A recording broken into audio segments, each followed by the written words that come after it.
Can you take 6, please? Park up.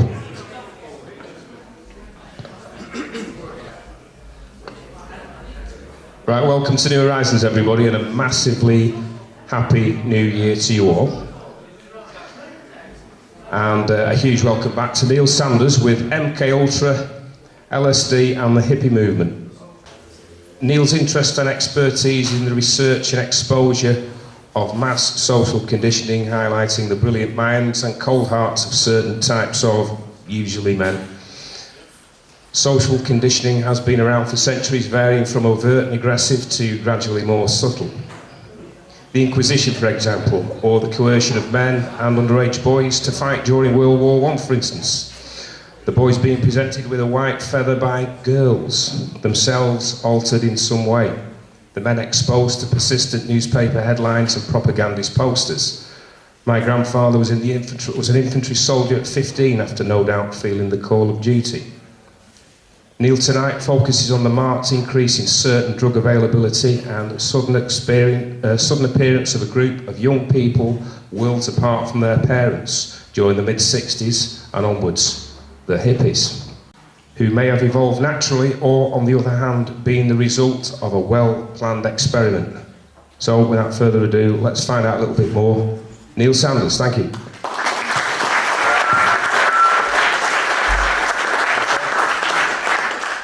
Hello, can everyone hear me? Yeah? Excellent, that's the spirit. Right, okay, so hopefully some of you know who I am. I tend to talk about mind control. Mind control falls broadly into 4 categories. Trying to coerce information, truth serums, getting information from interrogation scenarios, wiping people's memories so that they cannot reveal facts and such in interrogations. The total control of emotions and physicality, which can be done through hypnosis, it can be done through trauma, it can be done through the use of certain machines, radio waves and electromagnetic functions. And then the final type falls into the category of propaganda and sort of social control, perception management, directing the social trends and such like that. So today what I'm going to talk about is LSD principally, and how LSD links in with the 60s movement. Hopefully all of you have got sort of like a cursory knowledge of what I mean by, say, flower power generation, the anti-war movement, the hippies, and the 60s music scene. My contention is that, sadly, the whole thing, the elements that started the 60s, that sort of fermented the 60s, and then the elements that ultimately destroyed the 60s were all intelligence agency experiments. This is my contention, and hopefully I'm going to show that with this talk. So, one of the main ways of sort of creating mind control is through trauma. I don't know if anyone's ever been in like a car accident or anything like that, or knows anybody who's been in a car accident. Often you won't be able to remember the actual crash itself. You'll sort of wake up at the side of the road, or you'll have to be told later what happened. So, oh no, yeah, you span across the road and you ended up flipping the car 3 or 4 times. That's not because you've blanked out, it's not because you've become unconscious or anything like that. What it is that your brain has a defense mechanism whereby very, very traumatic memories, it will blank them out, it will create an amnesic shell around them, therefore basically stopping you from reliving that traumatic experience again and again and again and again. And this is why basically when repressed memories come back, that's why it happens, because these amnesic barriers are breaking down. If you can do that enough, what you can do is you can split the mind into several sort of barriers like this, like a sort of honeycomb or a grid pattern. And each of the individual sort of, sections could be considered like an individual personality, and they could even be unaware of the other personalities. So that is one method. But what we're going to talk about today is the druggings, essentially. Now, although the application of trauma is effective, it was very, very effectively used by the CIA and also by Nazi Germany as well. What they wanted to do was they wanted to gain a far more measured control in response to stimuli, and so the CIA were far more interested in the use of drugs and also the use of hypnotic suggestion. But drugs such as LSD were seen as a potential weapon due to their hallucinatory and perception-altering effects. Now, in 1951, in the French town of Pont-Saint-Esprit. It is alleged that the CIA released a cloud of high-grade aerosolized LSD into the area, which basically caused mass hallucinations. Several people went mad, and a couple of people actually ended up dying. One person drowned under the effects of the drug. Now, actually, if you go into the official records, the Pont-Saint-Esprit incident is still explained as being the result of the fabulously psychedelic qualities of some mouldy local bread. But to be quite honest, if we're being brutally honest, the fact that the allegation that the CIA basically attacked a nation state with an experimental drug has always floated ominously on the horizon. An undated CIA document entitled D-lysergic acid diethylamide, or LSD-25, stated, "Some of the more outstanding effects are the mental confusion, helplessness, and extreme anxiety which are produced by minute doses of this substance. Based upon these reactions, its potential use in offensive psychological warfare and in interrogation is considerable. It may become one of the most important psychochemical agents." So where did LSD come from?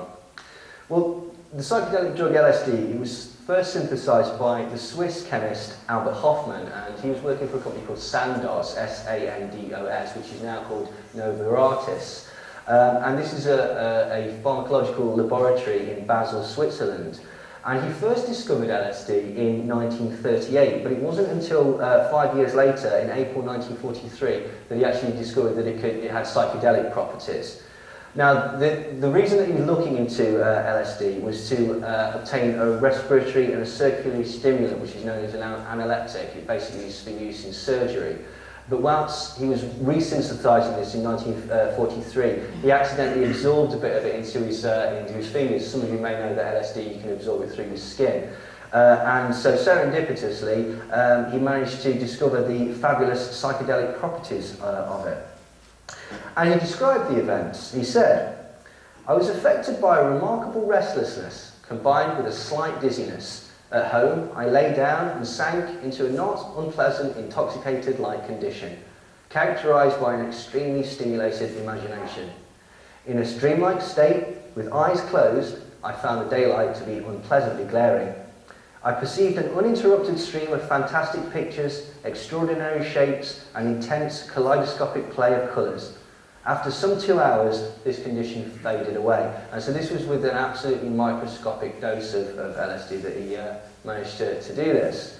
So 3 days later, on 19th of April 1943, Hofmann decided to perform what would be termed an ill-advised experiment on himself in order to determine the true effects of LSD.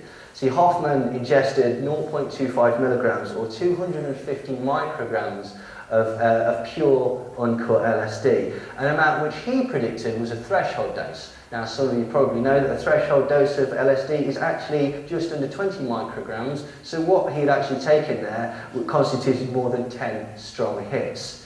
Now, less than an hour after administering this, shall we say, Herculean dose, Hofmann experienced sudden and intense changes in his perceptions.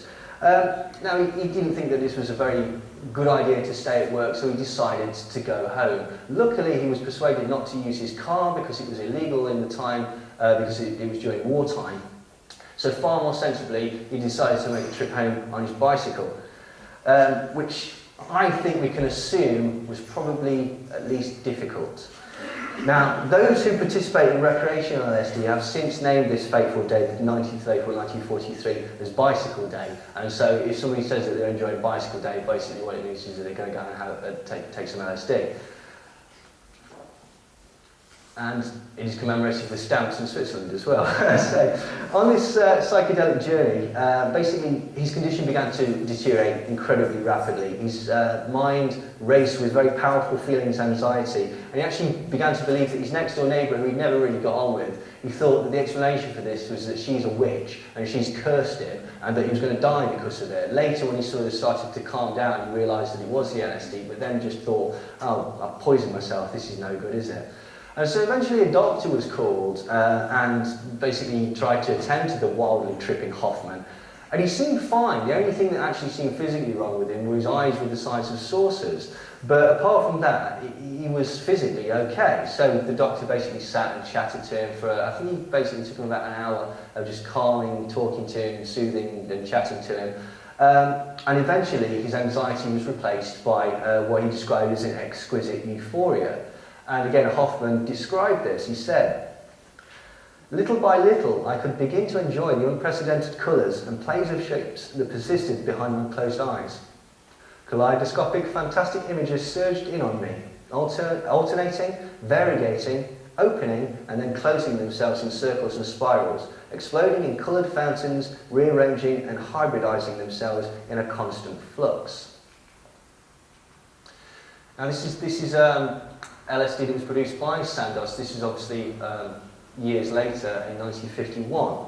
But in 1947, and you've got to remember that this is when the CIA was first starting, this is when the CIA was taking its fledgling steps and moving from the SS to the OSS to the CIA. And so it was incredibly interested in LSD because obviously it could be a game-changing drug. At the same time, the US Office of Naval Intelligence was beginning mescaline studies. Mescaline is basically kind of like LSD, it's not quite as potent, it's more soft because it comes from peyote, which is a mushroom, so it's not as very intense as LSD is. And they were using this for interrogation purposes under the sponsorship of Project Chatter. Now, the same year, 1947, LSD first appeared in Swiss pharmacological journals. But it wasn't until 2 years later in 1949 that a gentleman called Dr. Max Rinkel actually brought LSD back to the United States from Sandoz and began experimenting with patients in hospitals in Boston. Soon after this, also in 1949, a gentleman called Nick Bursell started experimenting covertly on patients in hospitals in Los Angeles as well. In 1953, which some of you may know is when MK Ultra was starting, Dr. Humphrey Osmond, who was part and was financed by MK Ultra, began treating alcoholics with LSD. Whether he was actually treating them or whether this is a cover for examining the effects, we will probably never know, but I lean towards the latter if I was being honest. Now, the same year, in 1953, the CIA, who was clearly taken with this new science, attempted to buy 10 kilograms of LSD from Sandoz laboratories. Now, bearing in mind that a single gram of LSD contains around 10,000 doses, so with such a large order, we can assume that the CIA was trying to corner the market in this particular substance. Unfortunately, Sandoz informed the CIA that at that time, only 40 grams of LSD had ever been made in the entire world, and so unfortunately, 10 kilograms was a little bit out of their hands. And this is basically because making LSD is incredibly difficult. You need to get the precise conditions on ergot mold in order to cause the lysergic acid, and then you have to do several other things to do it to make it turn into LSD. So the likelihood that these French people went mad from eating mouldy bread it's just rubbish, isn't it? So what happened? So the CIA basically didn't want all this LSD, so they decided that the best thing to do was go to the pharmaceutical company Eli Lilly. Now Eli Lilly said, okay, fine, we can't produce the real thing, but what we can do is we can synthetically copy it and we can synthetically start to produce LSD for you.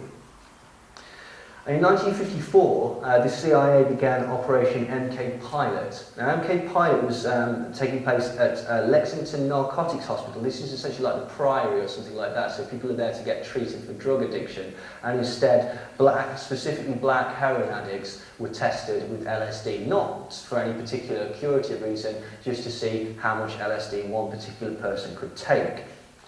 Now, the same year, who would later spearhead Tavistock, the Tavistock Institute's LSD experiments in the Haight-Ashbury area, had his book, The Doors of Perception, published.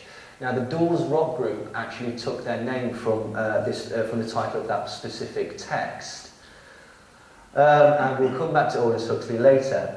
Now, in mid-1954, the pharmaceutical giant Eli Lilly finally synthesized LSD at the CIA's behest, and this basically gave the CIA a limitless and relatively inexpensive supply, and it removed the necessity for Sandoz, the Swiss pharmaceutical company, to provide their stockpiles. A year later, in 1955, Aldous Huxley actually experienced his first LSD trip, and then shortly after he published his essay Heaven and Hell. Now, Heaven and Hell discusses the relationship between bright, colourful objects, geometric designs, psychoactive substances, art and profound experiences, and it's a promotional tool for the use of LSD. Heaven and hell refer metaphorically to what Huxley perceives as the two contrary mystical experiences that could potentially wade you through the doors of perception. Essentially, you're going to have a good time or you're going to have a bad time. Now, in 1961, the army actually initiated the use of LSD in interrogations on foreign agents, and this was called Operation Third Chance. Another operation that also used LSD in interrogation scenarios was called Operation Derby Hat. However, by 1962, officially the CIA withdrew support for above-ground LSD research studies, but this is absolute garbage because basically the Tulane University was carrying on with Robert Heath, Harvard was doing experimentation, McGill University in Canada, Colgate University was doing it, St Thomas's Hospital in London was doing it, Lexington in Kentucky, and about 40 others basically. So the idea that they stopped actually using LSD is something of a misnomer. And at the same time, Congress passed and began to enforce drug safety regulations. So what they did was they made the substance illegal. Now, in the same year, the FDA designated LSD as an experimental-only drug and strictly restricted research. And by April 1966, Sandoz had officially stopped supplying LSD to research scientists. This is not because they care about you and because they don't want you to harm yourself on LSD. This is so that only the CIA can study it. That's it. That's as simple as that. There is always another reason behind any drug legislation. In this particular thing, it was so that nobody else could get to understand how this particular drug worked. And as I say, Ewan Cameron was still using LSD throughout the 60s in Canada, as was William Sargent in London. And LSD experiments were also performed in Birmingham Hospital in England under a gentleman called Joel Elks, who later went over to America and continued with MK Ultra. And the other thing is the children were also tested with LSD, and not just a few, quite a lot. Creedmoor State Hospital in 1963, I believe, released a report talking about 4 to 14-year-old boys that were given daily intravenous doses of LSD, just to basically see what happened. Now, in a memo describing the purpose of one particular MK Ultra program, Richard Helms, who was the head of CIA at the time, stated, "We intend to investigate the development of a chemical material which causes a reversible, non-toxic, aberrant mental state, the specific nature of which can be reasonably well predicted for each individual. This material could potentially aid in discrediting individuals, eliciting information, and implanting suggestions and other forms of mental control." Now, they were obviously doing lots of experiments with these various types of things in safe houses and hospitals and various places all over America. Now, one particular New York Times article actually explained the hopes of those involved in those experiments, and this was an expose of the history of the CIA. And so the experimentation was aimed at finalising techniques that could not only be used on the enemy, but also for reasons of national security on their own previously loyal agents. And this is the quote. It said, "They wanted to reduce a man to a bewildered, self-doubting mass, to subvert his principles. They wanted to direct him in ways that may vary from rationalising a disloyal act to the construction of a new personality. One of their longest-running goals was to develop a way to induce amnesia. They wanted to be able to interrogate enemy espionage agents in such a way that neither the agents nor their superiors would know that they had been compromised. And they wanted to be able to wipe clean the memories of their own agents after certain missions, and especially when they were going into retirement." I want you to remember that for the second half of the talk, wiping people's memories, replacing behaviour patterns with other people, because somebody that's rather surprising did exactly the same thing. But that was the point of all the MK Ultra experiments in Canada, all the MK Ultra experiments in London, all the MK Ultra experiments in St Elizabeth's Hospital in Washington, wiping people's memories so that they could then, it was sold as a therapeutic practice, so they were wiping away harmful patterns so that they could introduce new socially viable patterns, basically. And it was all run by this gentleman, Sidney Gottlieb, who was the overall head of the MK Ultra program. And In hundreds of experiments, he personally gave LSD to numerous people, including prison inmates, because essentially they can't argue. And one of these included the mob boss, Whitey Bulger, who actually complained of headaches, hallucinations and nightmares for the rest of his life. And basically, Whitey Bulger was an extremely violent Irish mob boss. So has anyone seen the film The Departed? You know the Jack Nicholson character in there? Jack Nicholson based his character on Whitey Bulger, so you know he's a fairly unsavoury character, basically. The question I ask is, was this personality the result of MK Ultra experiments? And the question that I further ask is, was this personality the desired result of these MK Ultra experiments? I mean, what better way to impose fear on a society than to provide the occasional celebrity terroriser? And then obviously we all go running to the police for them to protect us. Now, Bulger actually complained that he and other inmates believed that they were helping in a medical study to find a cure for schizophrenia. And Bulger also stated that he was recruited by deception. So why do I think that this was done on purpose? Well, interestingly, Bulger served as an FBI informant since as early as 1975. Now, seemingly, Whitey Bulger was able to act with impunity in return for information given to the authorities concerning the Patriarca Mafia crime family. Now, on December 1994, Bulger actually fled his hometown of Boston and went into hiding after receiving a direct tip-off from the FBI that basically the police were after him for a pending RICO Act indictment, which would have meant certain imprisonment for Bulger. Thanks to the FBI, Whitey Bulger escaped imprisonment for a further 16 years. When he was eventually captured last year, he was indicted for a total of 19 murders. Now, Gottlieb basically gave massive doses of hallucinogenic material without consent to hundreds of unwitting guinea pigs, and these included fellow agents, doctors, prostitutes, mental patients, prisoners, and of course, the general public. And he actually admitted in 1977 that even President Nixon was not immune to the experimentation of the agency.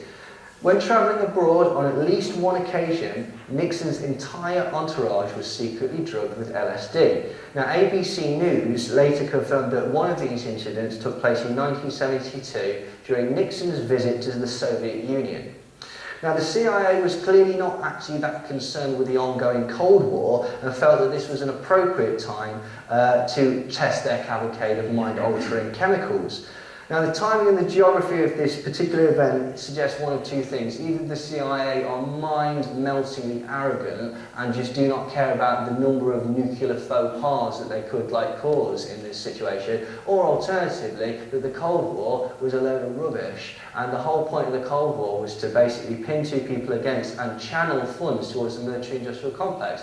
Interestingly, the phrase Cold War was created by Walter Lippmann when he was working for the Tavistock Institute, because if we were going to sell this idea to people, it's got to have a name and a concept that people understand. Now, several people of varying merit also participated in MK Ultra mind-controlled experiments, and these are all carried out by various faculties of the US government. Now, obviously, their actual influence of these experiments is debated. One of them was Ted Kaczynski, which is also known as the Unabomber.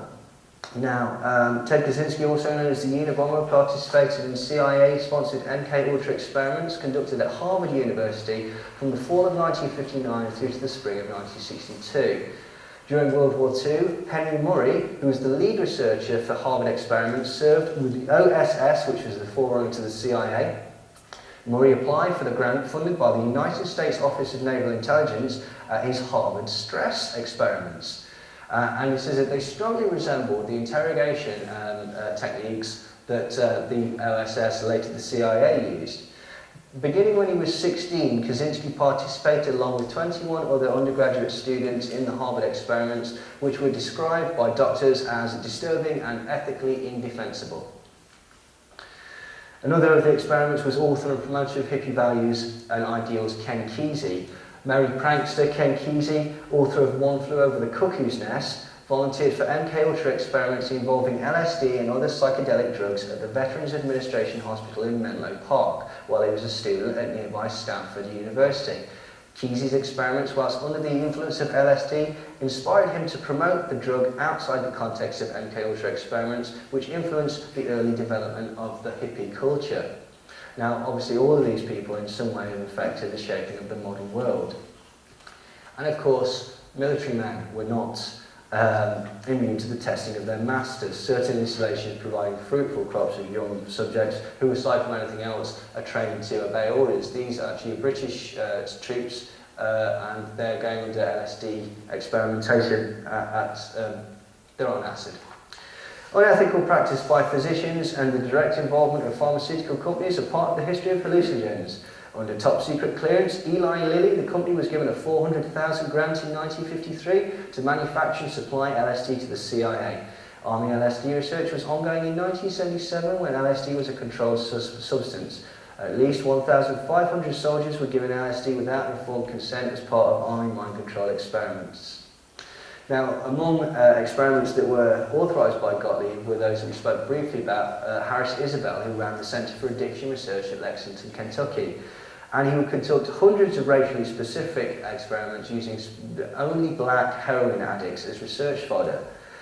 In one such experiment, he kept 7 of these addicts completely addled with quadruple doses of LSD without interruption for 77 days straight.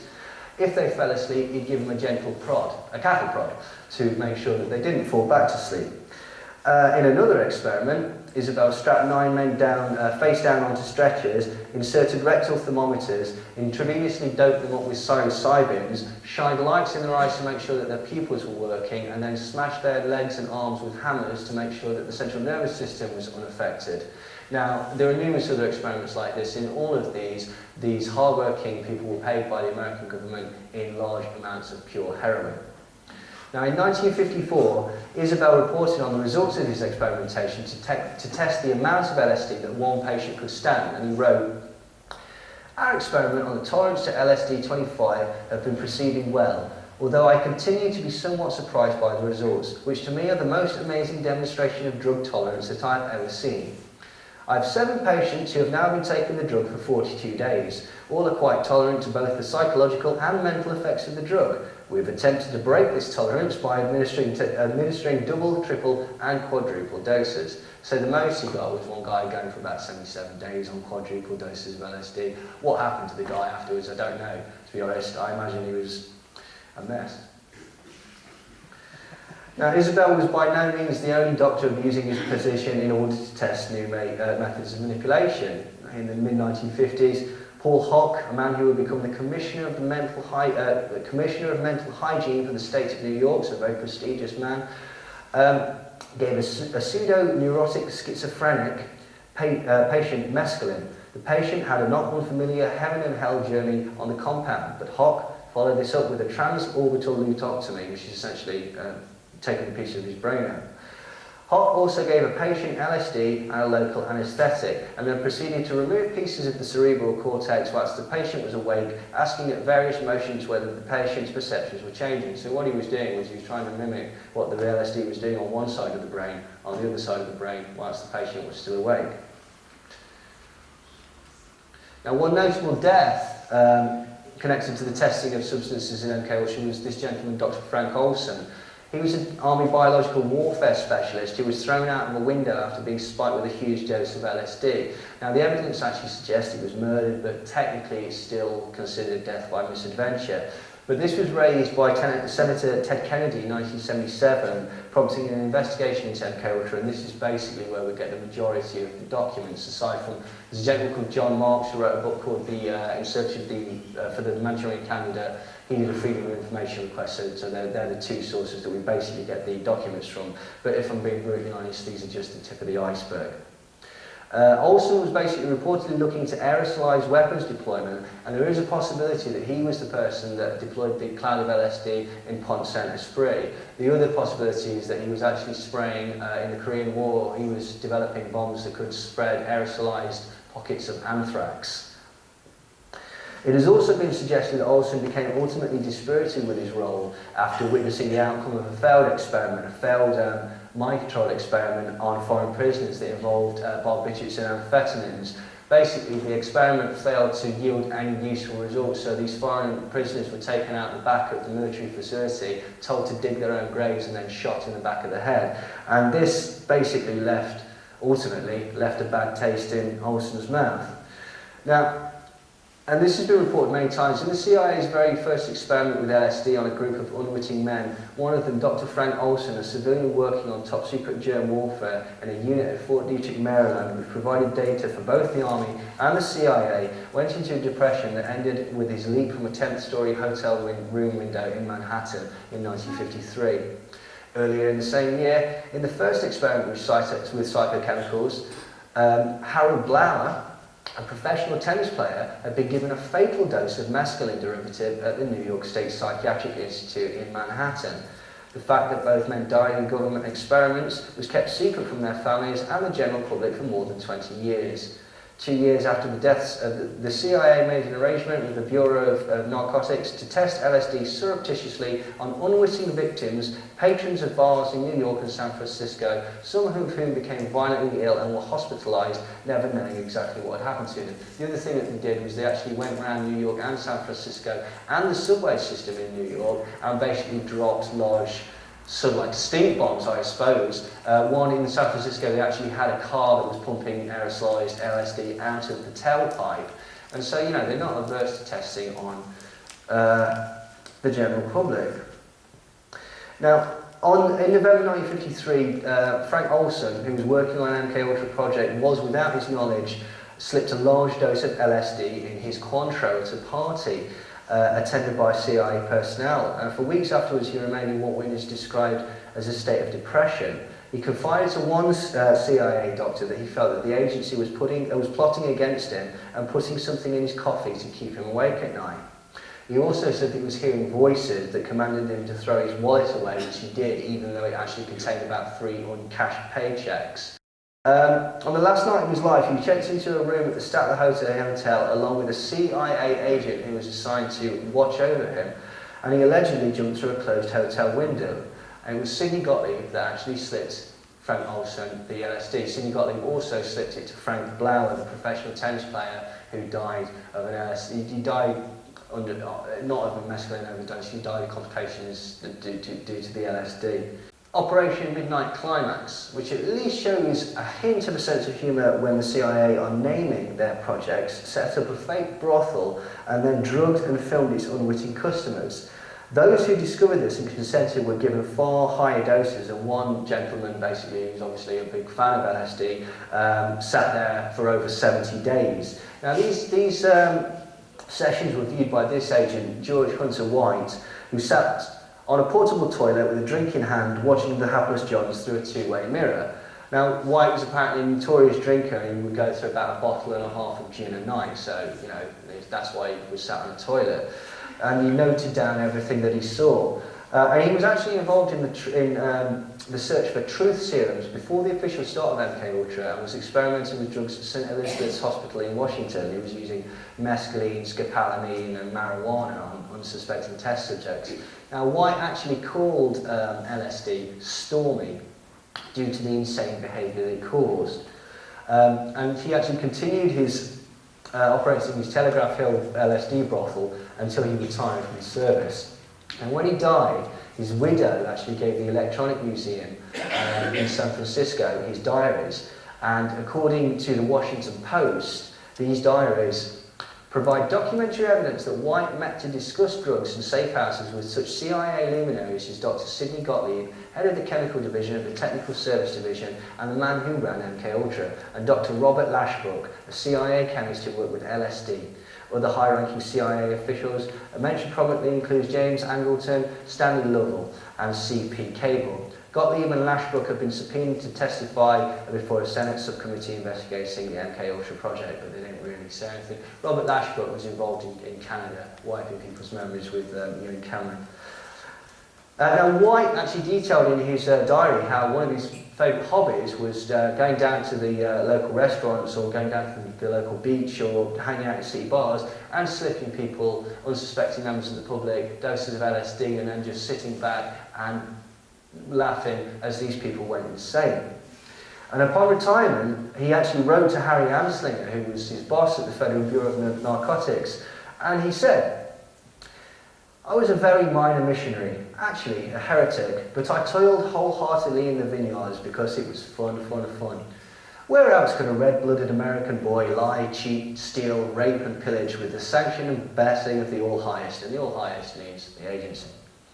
Now, Operation Midnight Climax consisted of a web of CIA-run safe houses in San Francisco, Marin and New York, which were established in order to study the effects of LSD on consenting individuals.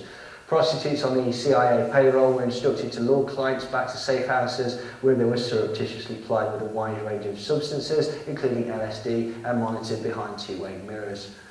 Several significant operational techniques were developed in this theatre, including extensive research into sexual blackmail, surveillance technology, and the possible use of mind-altering drugs in field operations.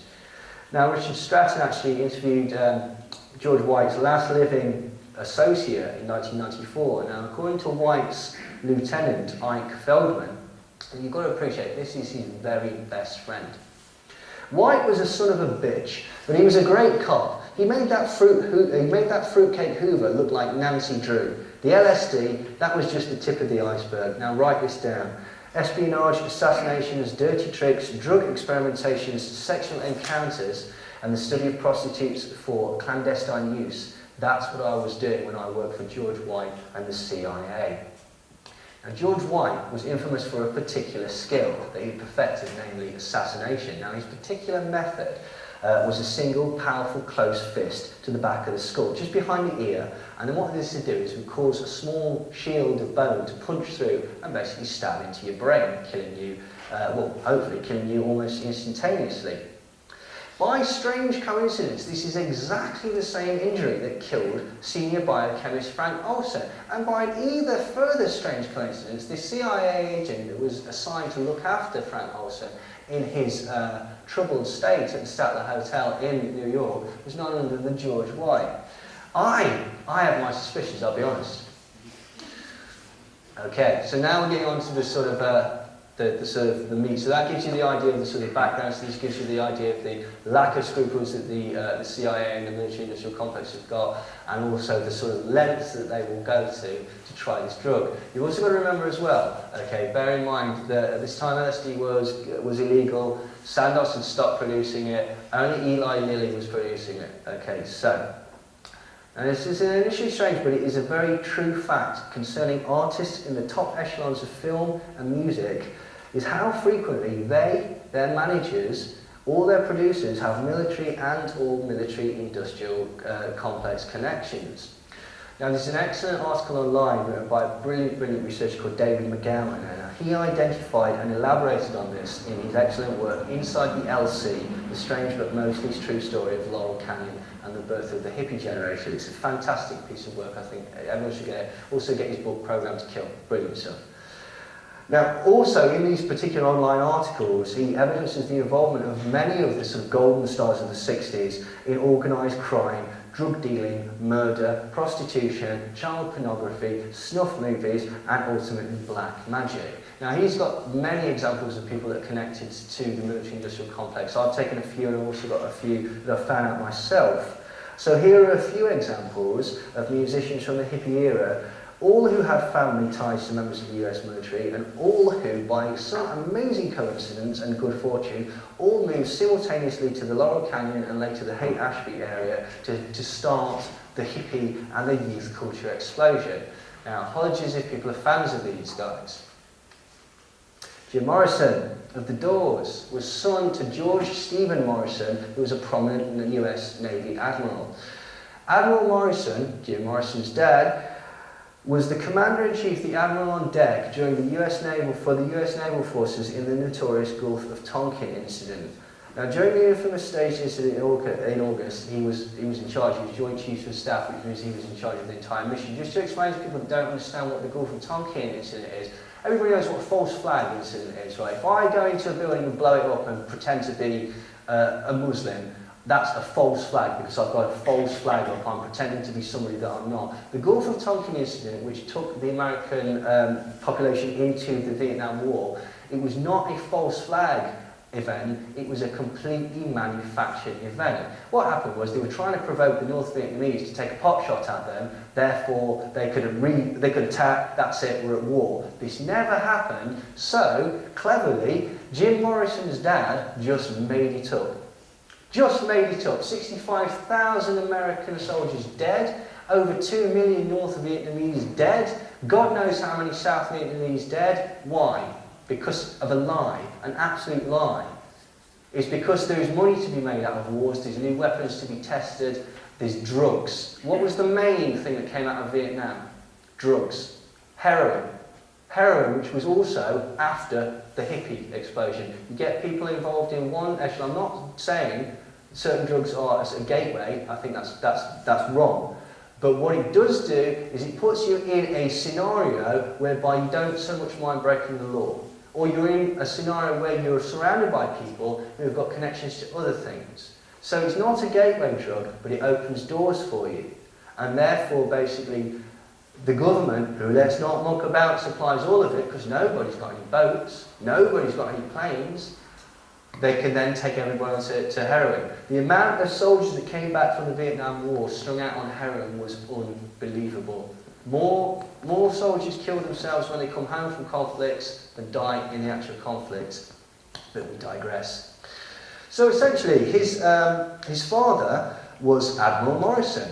Now, Jim regularly visited and stayed on military bases during his childhood, and there are also rumours that he was sexually abused as a younger, and possibly rumours that his father was the culprit.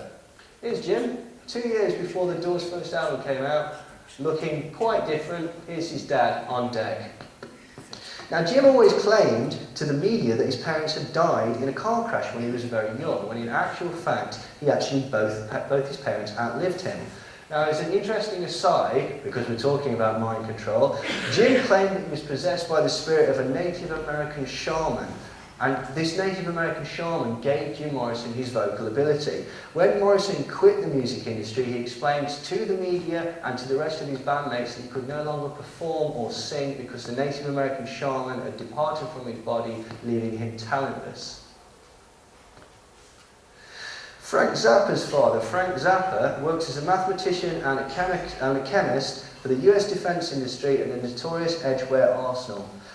Edgware Arsenal is basically one of these, like Fort Detrick, Maryland. It's one of the places where all the mind control experiment drugs are produced, including one called STP, which we'll come to later.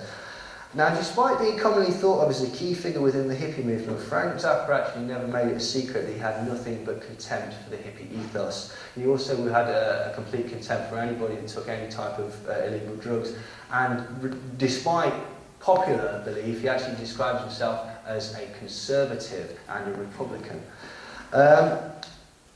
Frank Zappa never made it a secret. He actually was also a vocal supporter of the Vietnam War, which not a lot of people realise.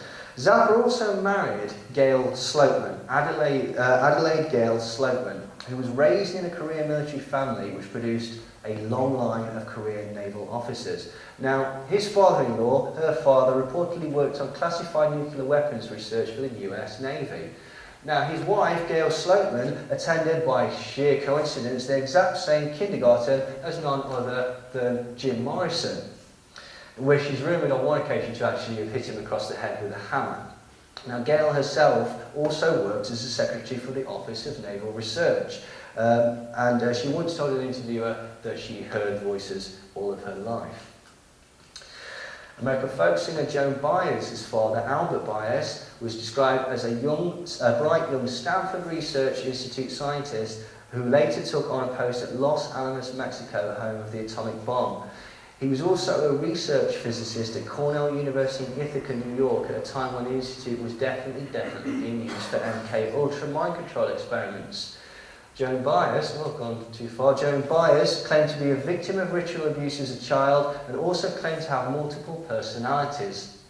When Joan's father was head of operations research at Cornell, part of his role consisted of working closely, controlling the funds of the Human Ecology Fund. Some of you may know that the Human Ecology Fund is a financial fund that basically equals the CIA MK Ultra project. John Phillips, of the Mamas and the Papas, Papa John Phillips, was the son of a retired Marine Corps captain named Claude Andrew Phillips.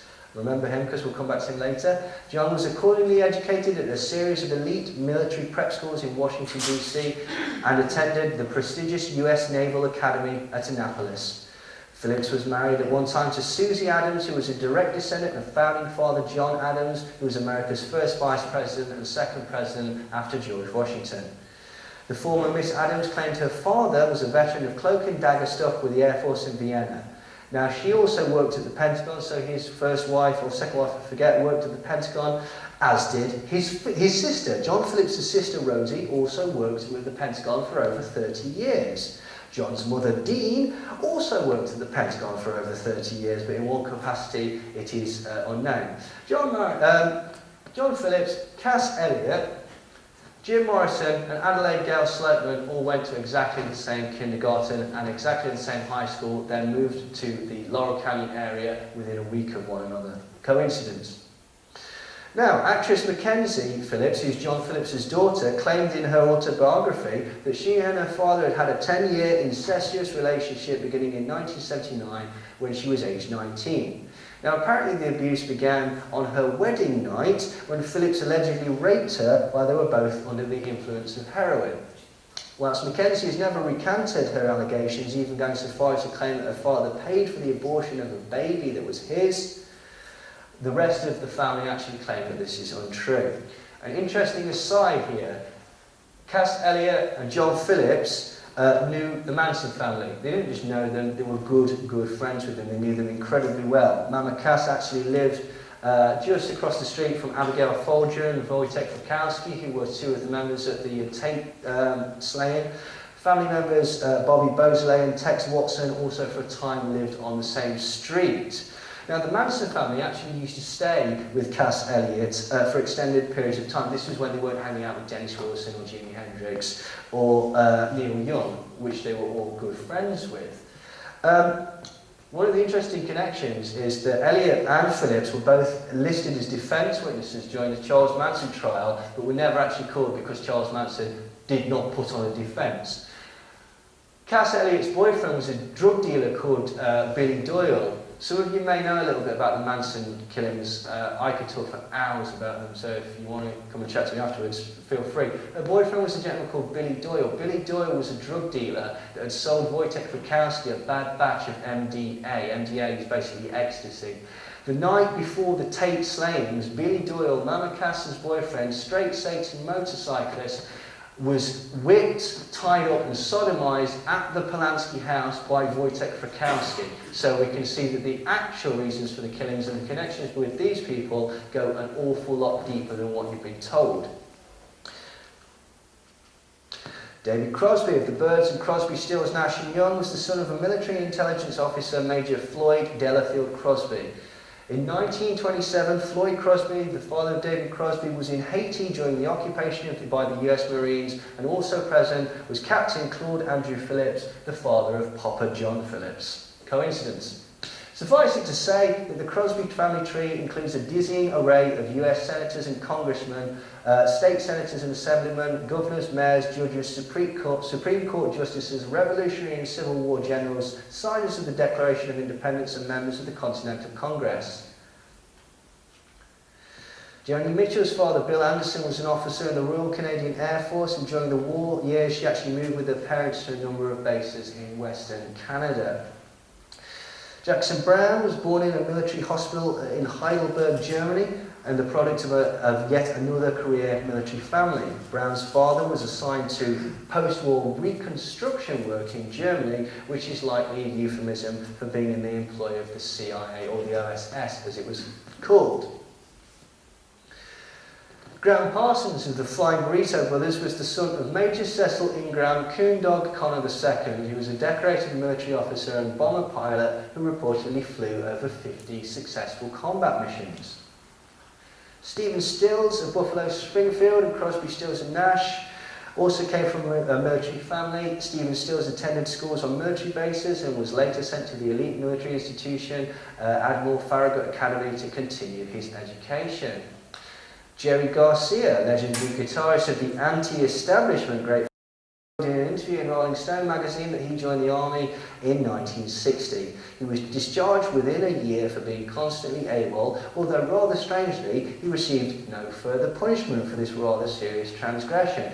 Another mystery is how Jerry Garcia actually managed to join the army at that time, because he was only 17 at the time.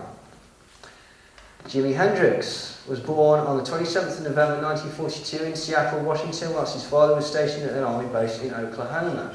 Jimi Hendrix also later joined the parachute corps. He broke his ankle, supposedly on purpose, and actually left the army. But when he first moved to London as a virtuoso guitar player in London, he actually supported, this is again not commonly known, but he actually supported the Vietnam War. He felt that the threat of communism, particularly Chinese communism, was enough to enter into Vietnam. It was only later, having spent time with the Beatles and certain other activists in London, that he changed his mind, and he later became a vocal promoter of the Black Panther Party as well. And this may be what led to his downfall. You see, Jimi Hendrix's manager was this shadowy figure named Michael Jeffrey, who admitted to being an intelligence agency with links to both British and American intelligence services. Now, this was highlighted in several books: Jimi Hendrix, Electric Gypsy, Hellhounds on their Trails, and Setting the Record Straight, which all will talk about this and all have the documentary proof. Now, Jeffrey allegedly boasted of undercover work against the Russians on murder, mayhem and torture for the foreign countries. And his father actually revealed that his son had lived in Egypt on government facilities for many years prior to meeting Jimi Hendrix, and bizarrely could speak fluent Russian. Now, friends of Hendrix actually suspected that Jeffrey was stealing money from him, and this actually turned out to be true. Basically, the majority of live performances that Hendrix performed in his life, Michael Jeffrey siphoned off the money and completely stole it. When he found this out, he cut all ties to Michael Jeffrey and fired him. Afterwards, Hendrix was clearly, visibly, very, very frightened, and told several people, the next time I go to Seattle will be in a pine box. This was in July 1970, and he died 2 months later. Michael Jeffrey reportedly confessed to recording engineer Alan Douglas as to his involvement in the murder of Hendrix 2 days after Hendrix's death. Now, it's believed that he murdered him because Hendrix had started supporting the Black Panthers, and he was seen as somebody who could popularise the group and bring them attention, and also bring attention to their cause. Now, in his book Rock Roadie, James Wright, a former associate to Hendrix, quoted Michael Jeffrey as admitting, "I had to do it. You know damn well what I'm talking about." Jeffrey reportedly taken out a life insurance policy against Hendrix worth £2 million, on which he was named as the main beneficiary. He took this out after he was fired. Jeffrey's actually confessed to this. He said, "I was in London on the night of Jimmy's death, and together with some of our old friends, we went round to Monica's hotel room, got a handful of pills and stuffed them into his mouth. We then poured a few bottles of red wine deep into his windpipe. I had to do it. Jimmy was worth more to me than alive. That son of a bitch was going to leave me." Now, the on-call registrar and the doctors at the time, Thomas Noguchi, a very famous guy that does autopsies in LA, examined Hendrix and noticed that there was more, his hair and his clothes were completely saturated with wine. His lungs were full of wine, his stomach was full of wine, but there was no wine in his bloodstream, meaning he hadn't drank it. It had been forced down his throat, so literally he actually drowned in wine. Now, Jeffrey basically has got connections to MI6 and also the Mafia, the CIA and the FBI, so the intelligence agency connections are clear. Now, other musicians, just rounding up here, who've served in the military include Elvis Presley, Johnny Cash, John Coltrane, John Fogerty, Billy Cobham, Lou Rawls, Jerry Reed, Woody Guthrie, B.B. King, Harry Mancini, Charlie Rich, Tony Bennett, Grover Washington Jr., Jim Croce, Bill Wyman, Lou Rawls, Artemis Pyle of Lynyrd Skynyrd, Rick James, MC Hammer, Ice-T, Shaggy, Rihanna, James Blunt, Cannabis, Fred Durst and Maynard Keenan of the band Tool.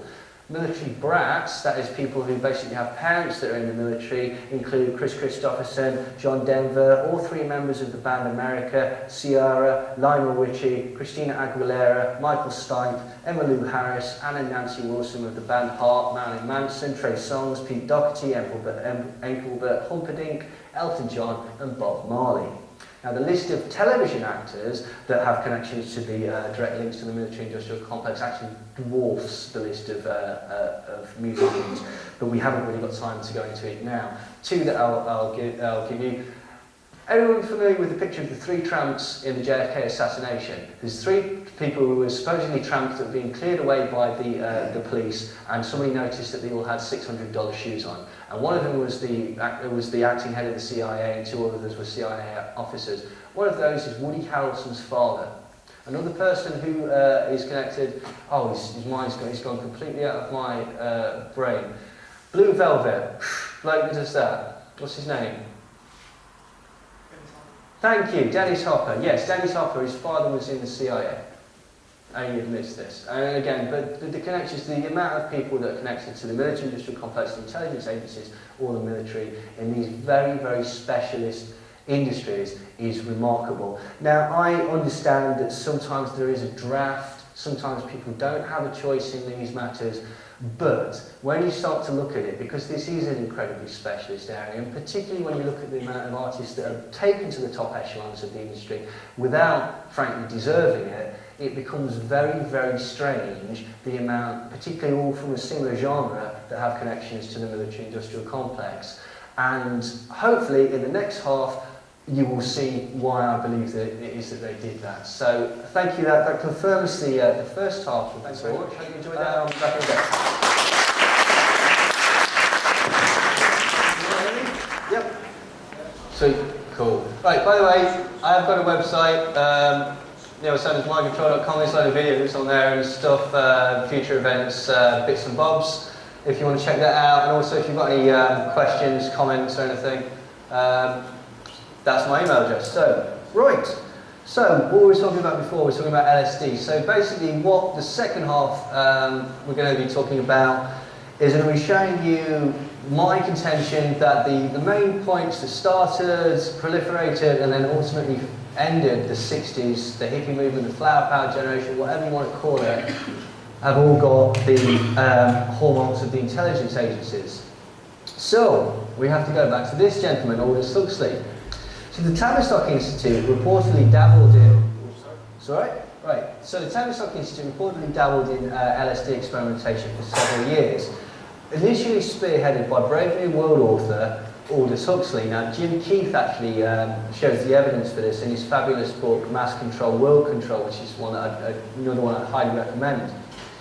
Now, apparently, their aim was to introduce a euphoric drug onto the populace for the purpose of control. A drug not dissimilar to the mythic soma that Huxley wrote about in his book of Brave New World. Now, the purpose of soma was to sedate and elevate the mood of the taker, relieving all worries. Now, in the book Brave New World, which hopefully some of you have read, soma is described as a hallucinogen which allows users enjoyable, hangover-free holidays. Now, Aldous Huxley was born on the 26th of July 1894 and died 22nd of November 1963. He was an English writer with great influence in the popularisation of psychedelic substances, particularly in academic texts. Huxley actually edited the magazine Oxford Poetry, and he also published short stories, poetry, travel writing, and film stories. Now, Huxley was actually educated at prestigious Eton and later studied English literature at Balliol College, which is a constituent college of Oxford. Now, the undergraduates of Balliol are traditionally considered to be among the most politically active, and in fact, the college's alumni have got 3 British Prime Ministers. Huxley actually spent the rest of his life, the later part of his life in the United States, living in Los Angeles. Is there anything significant in the date 22nd of November? Because we have the 22 and the 11, you get 33, don't you? Don't know, it could be. 33, incidentally, is my birthday. Oh.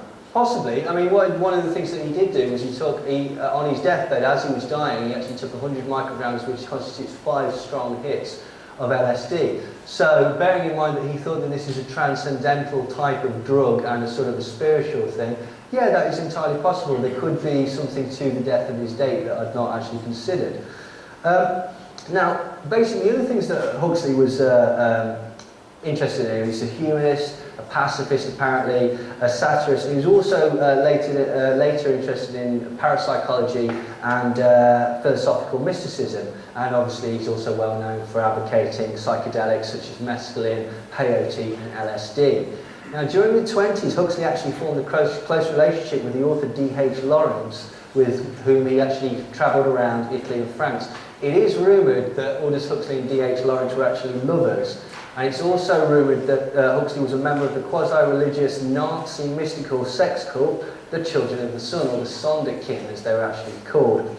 Now what is true is that Aldous Huxley was known to be friends with MK Ultra doctors George Estabrooks and Louis Jolly on Jolly West. Now Huxley actually worked briefly as a teacher of French at Eton, where one of his pupils was a young Eric Blair, or George Orwell to you and I. And in October 1949, Huxley actually wrote to Orwell, who by this time had actually authored 1984, and he congratulated him on how fine and how profoundly important the book was. In the letter that he wrote to Orwell, he also said, "Within the next generation, I believe that the world's leaders will discover that infant conditioning and narco-hypnosis are more efficient as instruments of government than clubs and prisons, and that the lust for power can be just as completely satisfied by suggesting people into loving their servitude as by flogging them and kicking them into obedience." Now in October 1930, Aleister Crowley, the English occultist and self-proclaimed most evil man in the world, was a dinner guest of Huxley's in Berlin. And rumours persist that on that evening, Crowley introduced Huxley into the psychedelic delights of peyote. He was introduced to mescaline in 1953 by the MK Ultra doctor, psychiatrist Humphrey Osmond, who you'll remember was treating alcoholics with LSD later on that same year. And it was through Humphrey Osmond that Huxley met the millionaire Alfred Hubbard. Alfred Hubbard we'll come on to shortly, and he was one of the first people who was able to provide large quantities of LSD. Now on the 25th of December 1955, Huxley took his first dose of LSD, and he was a pioneer of the self-directed psychedelic drug use. As I briefly mentioned before, he took 5 strong doses as he lay dying on his deathbed. Now his psychedelic drug experiences are described in the essays The Doors of Perception, which we spoke about earlier, and Heaven and Hell. Doors of Perception, as I said, the doors took their name from that particular book. Heaven and Hell, he took the title from that, from The Marriage of Heaven and Hell by William Blake. Now Huxley was basically one of these authors that was really championed by the hippies, and he was one of those people that basically, both of these books were required reading in the sort of Haight-Ashbury, Laurel Canyon area. Huxley famously stated, "Let us consider another type of drug capable of making people feel happy in situations where they would normally feel miserable. By making a harmless chemical euphoric freely available, a dictator could reconcile an entire population to a state of affairs to which any self-respecting human beings ought not. There will be, in the next generation or so, a pharmacological method of making people love their servitude and producing dictatorships without tears, producing a kind of painless concentration camp for entire societies so that people will in fact have their liberties taken away from them, but will rather enjoy it, because they will be distracted from any desire to rebel by propaganda or brainwashing enhanced by pharmacological methods, and this seems to be the final revolution." And this speech was made for the Tavistock Institute at the behest of the Tavistock Institute at the California Medical School in 1961. Now, some would argue that LSD was actually a revolutionary and inspiring ingredient in the emergence of flower power generation and expansive consciousness. And you can't deny that certain elements of it are very good. Purple Haze, I'm the Walrus, numerous poems, songs, pieces of art, fantastic things that are coming out of that particular time. But the idea that the distribution and the production of LSD was in any way organic is a complete and total myth, I'm afraid. Now, some people are going to cite the so-called LSD cooks, the independent minds, and the psychedelic gurus as the main proponent of the spread of the use of LSD. But if we examine some of the main protagonists of this era, sadly, a rather different picture begins to emerge. And one of these gentlemen is Alfred Hubbard. Now, Aldous Huxley was actually introduced to LSD by this mysterious figure who just so happened to waft into the Haight-Ashbury area with a seemingly endless supply of hallucinogens, namely Captain Alfred Cappy Hubbard. Alfred M. Hubbard is reputed to be one of the original Johnny Appleseeds of LSD. But basically what it means, Johnny Appleseed, you go across America throwing seeds behind, and that's how America's covered in apple trees now. What Alfred Hubbard would do is essentially travel across the US, handing out his wares to anyone who was willing to participate. Hubbard was reportedly one of the first people to emphasize LSD's potential as a visionary or a transcendental drug. Now, he described his childhood as that of a poor and often barefoot hillbilly from the mountains of Kentucky. Now, in 1919, when aged just 18 here, he reportedly invented this device. This is the Hubbard Energy Transformer. It's an alleged perpetual motion device, which at the time garnered nationwide media attention. Now, how did he get the idea for this? Well, apparently 2 angels appeared to him in a vision and told him how to manufacture this fabulous device. And it was sold, he sold half the patent to the Radiant Company of Pittsburgh in 1919 for $75,000, which obviously at the time was mega money. Unfortunately, this free energy device has never been seen since. Now, during the Prohibition era, Hubbard worked as a bootlegger based in Seattle. Using a taxi company as a front, he built a ship-to-shore communication device which he concealed in the boot of his cab. This was as he was transporting alcohol across the Canadian border. Now, the whole organisation got caught, and at this point there's some mystery as to the whereabouts of Hubbard. Either he was in solitary confinement for 18 months because there appears to be absolutely no record of his imprisonment, or as others have interpreted, he was actually a secret government agent that had been working for the Treasury Department all along, infiltrating the smugglers to gain evidence for prosecution. Now, adding to this is that basically just after this 18-year period, he for some reason wound up as the head of security at the Tropicana Hotel in Las Vegas. Tropicana Hotel in Las Vegas at the time was known to be run by the mafia, so he obviously runs in quite prestigious crowds. During World War II, Hubbard expanded his CV yet again. He was approached by the OSS apparently, now the CIA, and was offered a job that utilised his smuggling expertise. Basically, he was transporting war munitions into the UK. And this was suspiciously before America had actually formally entered the war. And 18 months before the attack of Pearl Harbor, Hubbard officially became a Canadian citizen as part of his cover. And he actually ended up handling millions and millions of dollars, which were laundered through the Canadian consulate in order to finance OSS and CIA operations in Europe. So again, we can see that this guy is right at the top. According to Ben Metcalf, who writes for a magazine called Vancouver, Hubbard was actually involved in the Manhattan Project, which is the development of the world's first atomic bomb, which was dropped on Nagasaki. Now, in some way, basically, he was responsible for moving uranium through Site W, which was one of the key production sites in America. Now, in a September 1980 article published in Vancouver magazine, Metcalf claimed that Al Hubbard had shown him photographs of himself accompanying the American-Canadian party into Port Radium to pick up the first shipment of uranium for the Manhattan Project. After the war, Hubbard suddenly became wealthy enough to buy his own island off the coast of Vancouver, which he called Damon Island, and he bought a fleet of boats and owned a chartered boat company and began calling himself captain.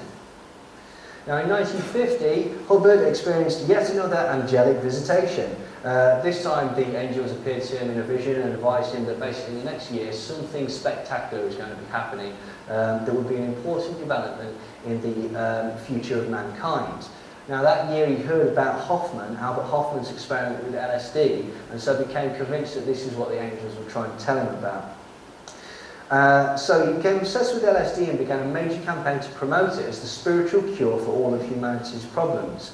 Now, this chap here introduced thousands of prominent people to the drug. As I say, he was one of the Johnny Appleseeds of LSD, and he went across America introducing it to scientists, politicians, intelligence agents, diplomats, church figures, people such as Aldous Huxley, Stanley Kubrick, and according to Hubbard's claims, although this has never been conclusively proved, His Holiness the Pope.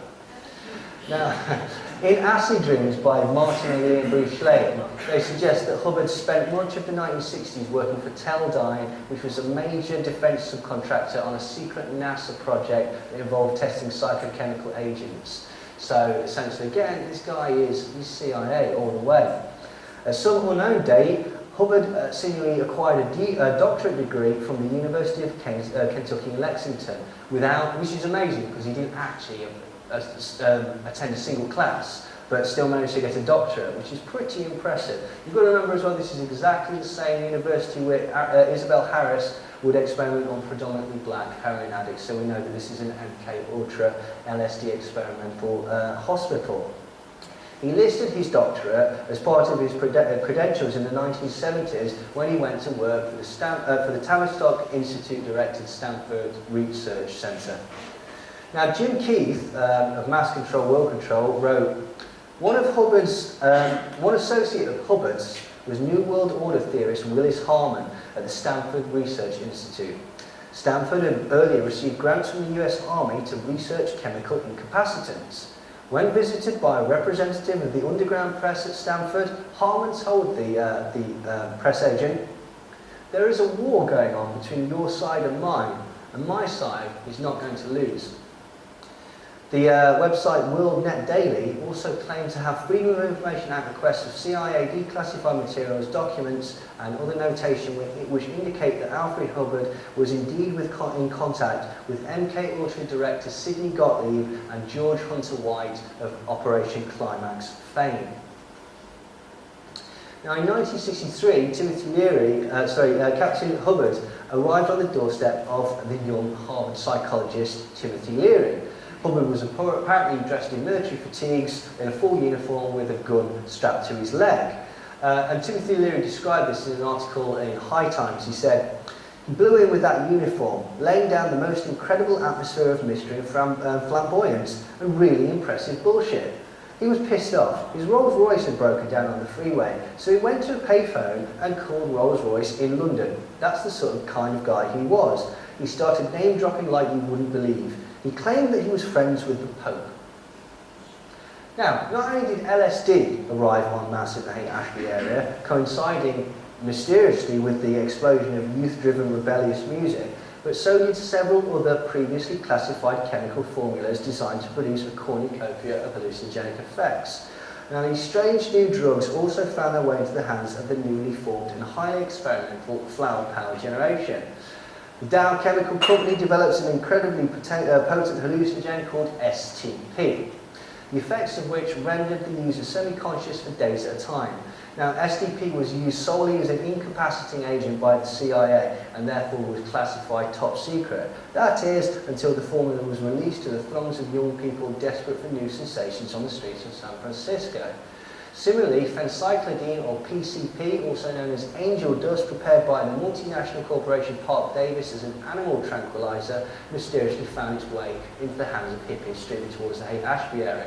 For those that don't know, phencyclidine, or PCP, angel dust, is also embalming fluid. One of the side effects of smoking PCP is that you embalm your lungs from the inside out. Now, according to a former CIA contract employee, agency personnel helped underground chemists set up LSD laboratories during the Summer of Love to monitor events in the acid ghetto. But why, if this assertion is true, would the CIA be interested in keeping tabs on the hippie population? Law enforcement is not a plausible explanation, as there were already far enough narcs operating in the Haight-Ashbury area. So what was the motive? Well, a CIA agent who claims to have infiltrated the covert network provided a clue when he referred to the entire Haight-Ashbury area as a giant human guinea pig farm. MK Ultra Dr. Lewis Jolly on Jolly West also lived in the Haight-Ashbury district in 1967. Apparently he was merely there to observe the hippie in his natural environment. We can only speculate on the true nature of his being there. Eustace Mullins, now passed away, some people may know he wrote about the Federal Reserve, wrote of the Tavistock Institute's influence on American culture and the financing that went into the foundation of the hippie movement in the appendix of his book, The Secrets of the Federal Reserve. The present drug culture of the United States is traced in its entirety to this one institute, which supervised the Central Intelligence Agency's training programs. The LSD counterculture originated when Sandoz, a Swiss pharmaceutical house owned by S.G. Warburg & Co., developed a new drug from lysergic acid. James Paul Warburg, son of Paul Warburg, who had written the Federal Reserve Act, financed a subsidiary of the Tavistock Institute in the United States called the Institute for Policy Studies, whose director Marcus Raskin was appointed to the National Security Council. James Paul Warburg then set up a CIA program to experiment with LSD on CIA agents and the general public. Now, Aldous Huxley tellingly noted, "The 21st century will be the age of controllers. The older dictators failed because they could never supply their subjects with enough bread, enough circuses. Under a scientific dictatorship, men will grow to love their servitude." Now, it's actually been alleged that Aldous Huxley actually approached the acid guru Timothy Leary and convinced him to form a secret society whose purpose it was to spread the Enlightenment message of LSD. Huxley apparently wanted to employ a psychedelic conspiracy to covertly influence or brainwash powerful members of society for the betterment of mankind. Huxley apparently said to Leary, "Initiate and ensnare artists, writers, poets, jazz musicians, elegant courtesans, and then they will educate the intelligent rich." So this is where and why we're getting all these military-industrial complex members of music groups. Now, the members who formed the group, the Warlocks, which was later named the Grateful Dead, were also test subjects in MK Ultra LSD experiments at Palo Alto in 1962. Furthermore to this, in 1968 FBI memo confirmed that Jerry Garcia of the Grateful Dead is a CIA asset. It said, "The Grateful Dead are employed to channel youth dissent and rebellion into more benign and non-threatening directions. They perform a vital service in distracting many young people into drugs and mysticism and away from politics." This is not a guy, this is not a guitarist that was approached by the CIA. This is a CIA agent that was told to pick up a guitar. Robert Hunter, who also wrote the lyrics for the Grateful Dead, along with Ken Kesey, was a volunteer in MK Ultra tests at Stanford University, and they were paid to take LSD, psilocybins and mescaline and then report on their experiences. Now Hunter, Robert Hunter, who wrote lyrics to the Grateful Dead, claimed that the LSD basically was highly influential in his lyrics. So here's an example of his lyrics. Let's see if you think they might have had an effect. "Sit back, picture yourself swooping up a shell of purple with foam crests of crystal, drops soft nigh they fall into the sea of morning, creep very softly mist. And then, sort of cascade, tinkly bell-like, and then conglomerate suddenly into a peal of silver, vibrant, uncomprehendingly blood-singling, joyously resounding bells.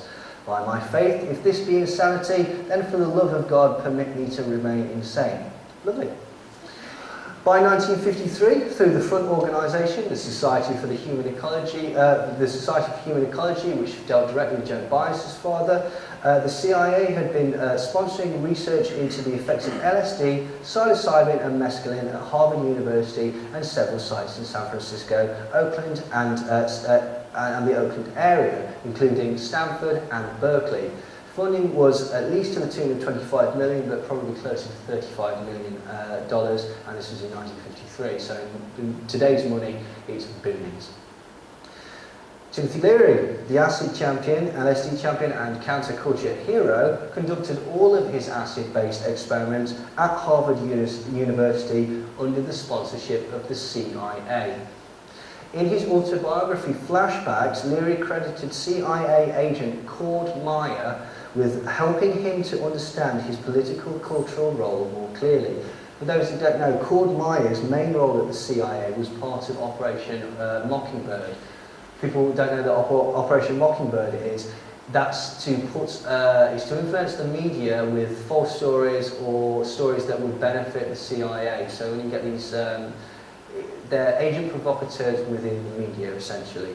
And one of the first people to introduce Leary to LSD was CIA agent and longtime friend Frank Barron. So Cord Meyer and Frank Barron were the two CIA agents who basically started Timothy Leary's career.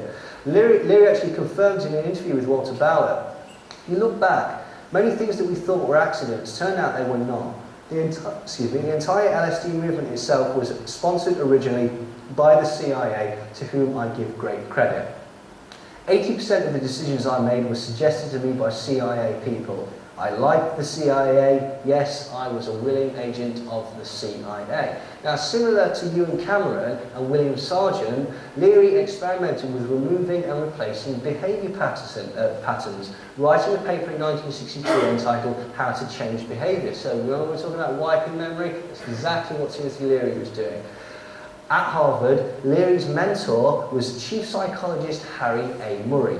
Harry A. Murray in the 1940s was employed to develop personality tests for the CIA.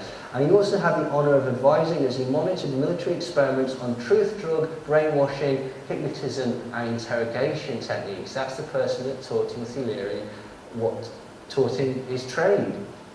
Timothy Leary also came from a military background, surprise, surprise. His father being a veteran of the US Army. Leary himself joined the US Military Academy at West Point in the early 1940s and served as a sergeant in the medical corps during World War II. Timothy Leary's philosophical guru was this gentleman, Michael Hollingshead. And it was Hollingshead who apparently first provided Leary with a steady supply of LSD on a large-scale basis. Hollingshead was known to be an MI6 agent who it would seem was sent to indoctrinate and coax Leary, apparently at the behest of Aldous Huxley and the Tavistock Institute. Michael Hollingshead is another of these LSD Johnny Appleseed, so we've got him and we've got Alfred Hubbard. The people that Michael Hollingshead apparently was reputed to have introduced to LSD are Timothy Leary, William S. Burroughs, Roman Polanski, Allen Ginsberg, Donovan, Keith Richards of the Rolling Stones, Charlie Mingus, artist Saul Steinberg, philosopher Alan Watts, and the Beatles, Paul McCartney, John Lennon and George Harrison.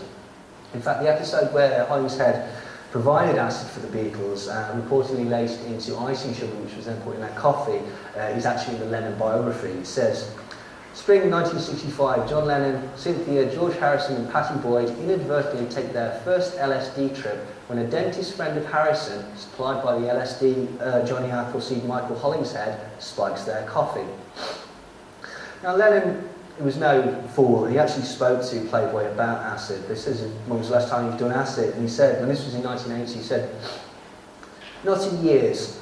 A little mushroom or peyote is not beyond my scope, you know. Maybe twice a year or something. You don't hear about it anymore, but people are still visiting the cosmos. We must always remember to thank the CIA and the Army for LSD. That's what people forget. Everything is the opposite of what it is, isn't it, Harry? So get out the bottle, boy, and relax. They invented LSD to control people, and what they did was give us freedom. Sometimes it works in mysterious ways. It's wonders to perform. If you look to the government reports on acid, the ones who jumped out the window or killed themselves because of it, I think even with Diane Linklater, it happened to her years later. So let's face it, she wasn't really on acid when she jumped out the window. I've never met anybody who's had a flashback. I've never had a flashback in my life, and I took millions of trips in the 60s. That interview was actually published just shortly after he was killed by a mind-controlled subject. Well, actually he wasn't. He was killed by Jose Paderno, but let's not get into that now. Diane Linklater as well, she was on acid at the time she went through the window, but she certainly didn't jump, she was thrown through it. I forget the name of the chap that did it, but he also was with another Hollywood starlet who also killed herself by jumping out of a window many years later. Now, in an interview for High Times magazine in February 1972, sorry, just to go back to that, so John Lennon's absolutely right. LSD did not work. It did not provide the mythical soma that they wanted. So what did they do? Well, they did certain other things to destroy the 60s, which we're going to come on to now. Timothy Leary said, if you look back, many things that we thought were accidents turned out were not accidents. The entire LSD movement itself was sponsored originally by the CIA. I would not be here today if it had not been for the foresight and prestige of CIA psychologists. So I give the CIA credit for being truly an intelligent agency. Researcher Walter Bauer, who's the author of Operation Mind Control, interviewed Leary in the 70s, and he had some very interesting things to say. Bauer asked him, do you think CIA people were involved in your group in the 60s? And Leary responded, Of course they were. I would say that 80% of my movements, 80% of my decisions I made were suggested to me by CIA people. I like the CIA. Their game they're playing is better than the FBI, better than Franco's police, better than the Saigon police, better than the Israeli police. They're 1,000 times better than the KGB. So it comes down to this. Who are you going to work for? The Yankees or the Dodgers? Now when Timothy Leary left Harvard, he was lucky enough to immediately find a position. When he left Harvard, Leary began to work for William Mellon Hitchcock, who founded the CIA front group, the International Foundation for Internal Freedom, which was later renamed the Castiala Foundation. Hitchcock was well positioned to help Leary with the vast wealth that came from his enviable position as the heir to the Gulf Oil Company fortune. When Leary was no longer welcome to conduct LSD experiments at Harvard, he was paid $2,000 a month and provided accommodation to live and conduct his psychedelic research on the 2,500-acre Mellon Hitchcock estate in New York community of Millbrook. William Mellon Hitchcock was a graduate of the University of Vienna and a descendant of the millionaire Mellon banking family of Pittsburgh. His ancestor, Andrew Mellon, had risen to the position of US Treasury Secretary during the Prohibition era. Now, in order to help Leary, Hitchcock contacted the British Charles Bruce chemical firm, probably a front for MI6, to import large quantities of the chemical components required for the manufacture of LSD. In 1967, Hitchcock made contact with the infamous, Owsley Stanley, at the recommendation of his friend Dr. Albert. And through Owsley, Hitchcock engaged the author of Babinet's Bowden and Standard 27, reportedly to determine which Caribbean country would be the best present location for the production and distribution of large quantities of LSD and hashish. So what happened was when people were getting wise to the fact that the CIA was sponsoring Timothy Leary at Harvard, he moved out, but as luck would have it, this elite banking family managed to basically say, yeah, it's fine, you come along and do all your experimentation on our estate.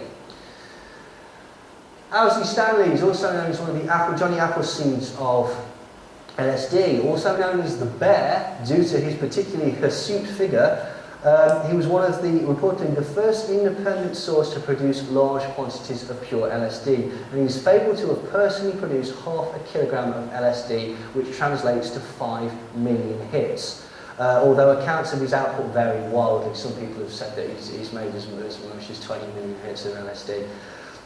What is undisputed, however, is that the widespread and low-cost availability of Stanley's high-quality LSD in the San Francisco area in the mid-side 1960s was essential for the proliferation of the hippie scene. And again, more often than not, his samples were given away free. The Jimi Hendrix song Purple Haze is named after Stanley's Monterey Purple Acid. Other famed varieties that he produced were White Lightning, Blue Cheer, and the infamous Orange Sunshine, which we'll talk about in a second. He was also the person that provided the Beatles with their LSD when they were filming the Magical Mystery Tour. And he also provided the acid to One Flew Over the Cuckoo's Nest novelist Ken Kesey and his collection of Merry Pranksters, whose, they basically, in 1964, there was this thing called the psychedelic bus trip, which was called the electric Kool-Aid acid test. So we got in a bus, took a load of acid, and went up and down America promoting it. And this was reported in a book by Tom Wolfe. It was on this tour that he actually met the Grateful Dead in 1966, and he struck up a great friendship. Stanley ended up actually funding them and became a sound engineer and their manager. Owsley Stanley also designed the Grateful Dead's skull lightning bolt logo. Now, he's a good guy, was Stanley. He provided 10,000 doses of LSD for the 1967 Be In Festival, 14,000 doses of LSD for the Monterey Pop Festival, and a further 14,000 hits of LSD for the Altamont Festival. Now, despite each of these batches having a street value somewhere in the region of between $20,000 and $30,000, Stanley provided his wares completely gratis. Can you remember we said that STP was mysteriously released from Edgware Arsenal onto the streets of San Francisco? The chemist that released it was Owsley Stanley. What is strange is that the only place that he could have got this recipe from was the Edgware Arsenal, which, as we all know by now, was the childhood home of Frank Zappa. He was born Augustus Owsley Stanley, and his grandfather of the same name was the governor of Kentucky. He was also a US senator and a congressman. His father was also a veteran of active service in the US Army, and after his parents separated, he was sent to military school. Nicknamed Bear when he was at school, he was actually expelled from the Charlotte Military Academy for bringing alcoholic beverages onto campus and getting his classmates drunk. He also spent more than a year as a patient at St. Elizabeth Psychiatric Hospital in Washington, which is where George Hunter White performed truth serum experiments. He later joined the US Air Force and his electronics training there leading to work on radio stations in Los Angeles, whilst also rather eclectically training and performing as a professional ballet dancer. Now, in 1963, he enrolled at the University of California and started a fledgling business selling morning glory seeds, which were a quite mild hallucinogen. The next year, he actually encountered LSD and was so enthused by the compound's effect that he spent 3 weeks studying the then legal drug's chemistry and began producing it himself. He left college and took up work at a local radio station and spent his spare time founding the Bear Research Group, which he used to make large quantities, industrial scale quantities of LSD, by the kilo essentially. This was where he met author Ken Kesey, and through his connections became the first private producer of LSD who was able to produce large quantities of the drug. Now, the way he did it was really ridiculously bold. Him and his associate Tim Scully built a laboratory in San Francisco and basically just started to just produce it like any old normal factory. In 1966, when it became illegal, basically he moved it to a secret hidden location inside the Denver Zoo. Now, Stanley was actually really bold. In order to make sure that he knew where his stash was at all times, he carried around in a suitcase. There was literally hundreds of thousands of tabs. In 1967, he was arrested with this suitcase. At the time, it held 350 separate LSD tabs, which he steadfastly maintained were for personal use. He was also apprehended when he was on tour with the Grateful Dead for possession of LSD, and this arrest violated his bail condition and resulted. In 1970, he was eventually sent to prison for 3 years. Yet again, however, the same connections to wealth, high society, mental health institutions, the military and the intelligence agencies are a running thread through the lives of the key figures of the scene. So, LSD, what have they got? Okay, they've got something they don't really know how to control. So how do they control it? Well, this is how they control it. It would appear there are several aspects, and several things that basically killed the 60s.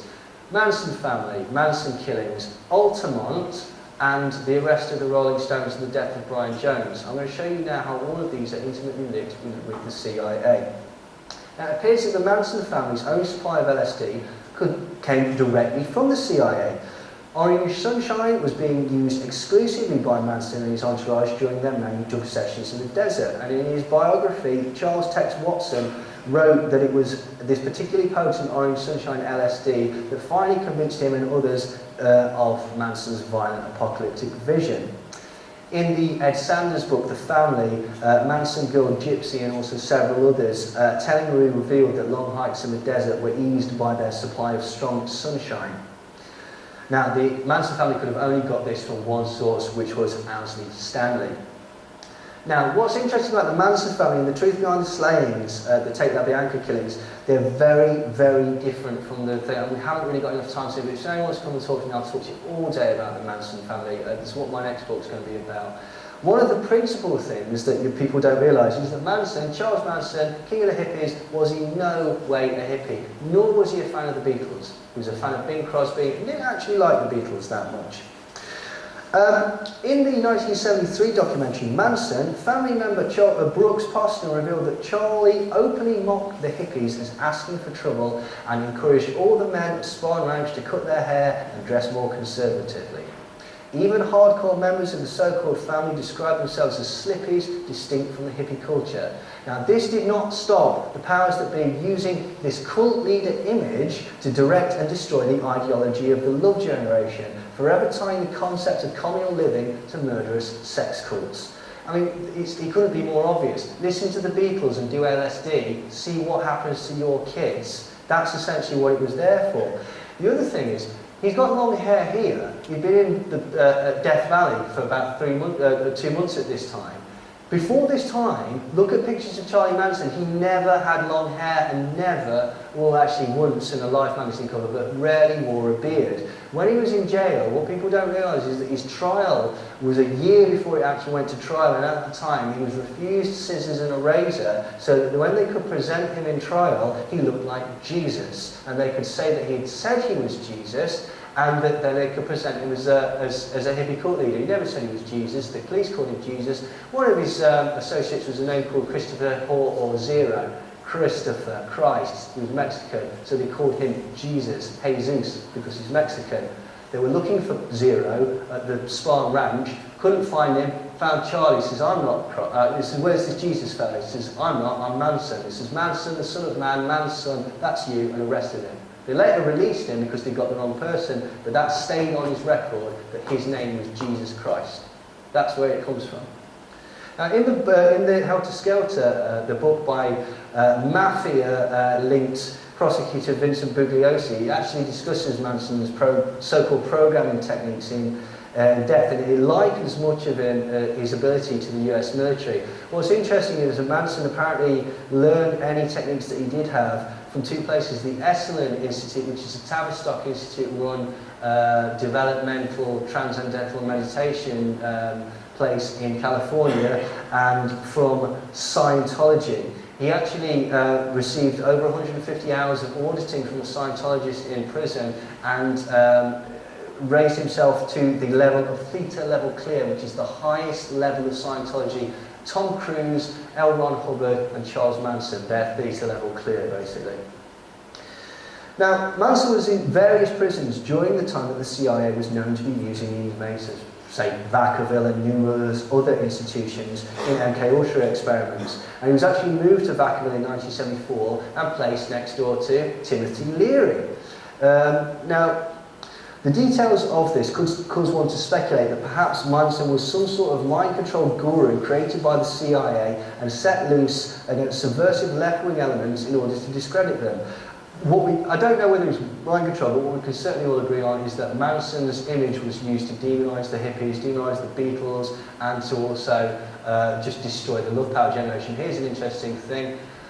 The Abbey Road photo shoot, where the Beatles are making the Freemasonic sign across the Abbey Road, across the black and white. Everyone understands that's a Freemasonic symbol, yeah? That was on August the 8th. That photo was taken at exactly the same time that Sharon Tate was being murdered by Charles Tex Watson. Coincidence? No, they were using... John Lennon had come out and started saying stuff, so they used this guy to destroy the Beatles and destroy any potency that he had. And this was the key. Orange Sunshine LSD was manufactured and distributed exclusively by a group known as the Brotherhood of Eternal Love, who operated outside of Los Angeles. Now, the Brotherhood had among its drug manufacturers and dealers one Ronald Stark, who was believed to have manufactured 50 million doses of LSD and had known connections to the CIA. Timothy Leary was also involved in the group and has connections to the CIA, and Owsley Stanley was the principal LSD cook for the Brotherhood. Now, Sunshine mysteriously reared its head during another seminal moment of the 60s, namely the drug bust on the Rolling Stones in February 1967.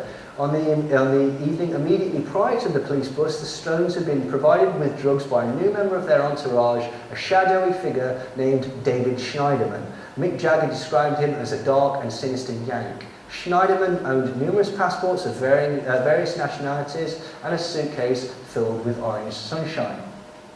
Marianne Faithfull, who was famously arrested at the time wearing nothing but a rug and a Mars bar, if you believe the urban myth, described the events to historian A.E. Hotchner. He said, Schneiderman came to our rooms and distributed orange sunshine.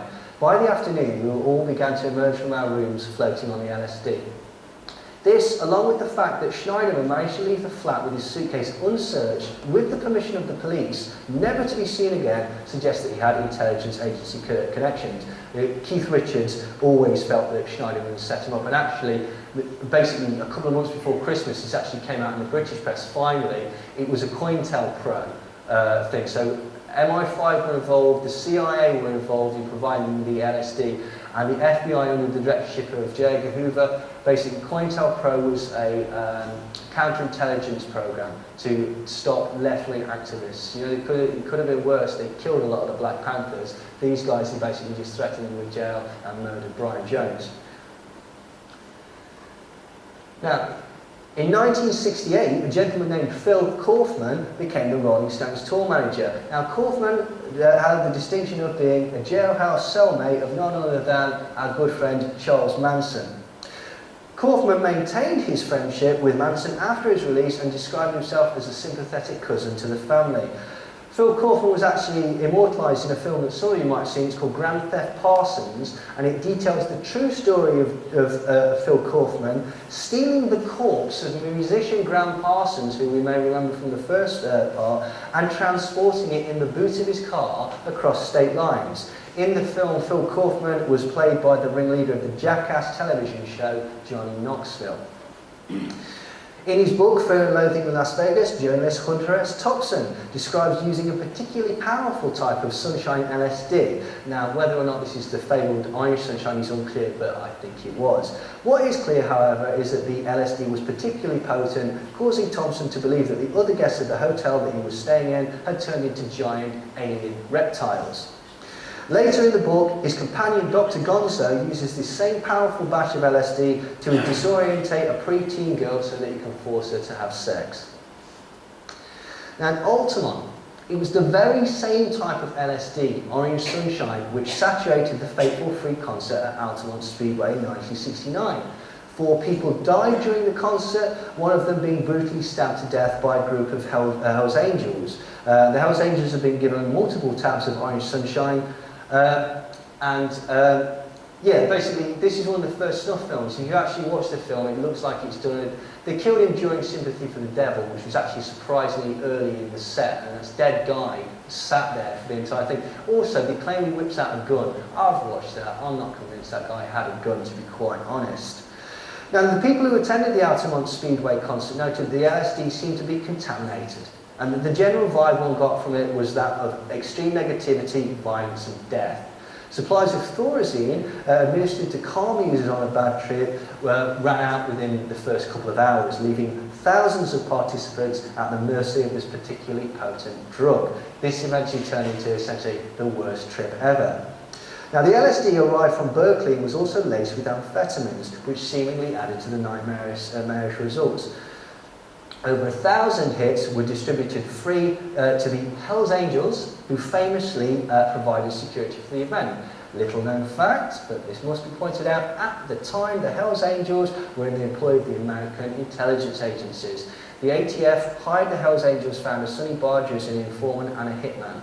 Barger was employed in attempts on the life of Black Panther Eldridge Cleaver and farm labour activist Cesar Chavez. He failed in the second hit due to being incarcerated on a previous murder charge. This thing about the Hells Angels, straight Satan, Satan slaves, all these gangs that we think are really anti-establishment, let us not forget where the Hells Angels started. The Hells Angels started ex-servicemen coming back from the Second World War. Sonny Barger of the Hells Angels volunteered to take the Hells Angels into Vietnam to clear up the communist problem. This is not an anti-establishment group. Orange sunshine was also reportedly heavily used by American ground forces during the Vietnam War, having been smuggled into the country from the California coast. Now that is a particularly impressive feat for essentially the Brotherhood of Eternal Love, who are apparently a ragtag bunch of about 20 hippies operating out the back of a VW van. Timothy Leary, along with the CIA agent Ronald Stark, went to work in organising the distribution wing of the Brotherhood of Eternal Love's operation. Now Stark, who was, remember, he made 50 million doses for the Brotherhood of Eternal Love, he was arrested for drug trafficking in 1975 in Bologna in Italy. And the magistrate Giorgio Floridia ordered that Ronald Stark be released immediately on the grounds that he was a CIA agent and had been since 1960.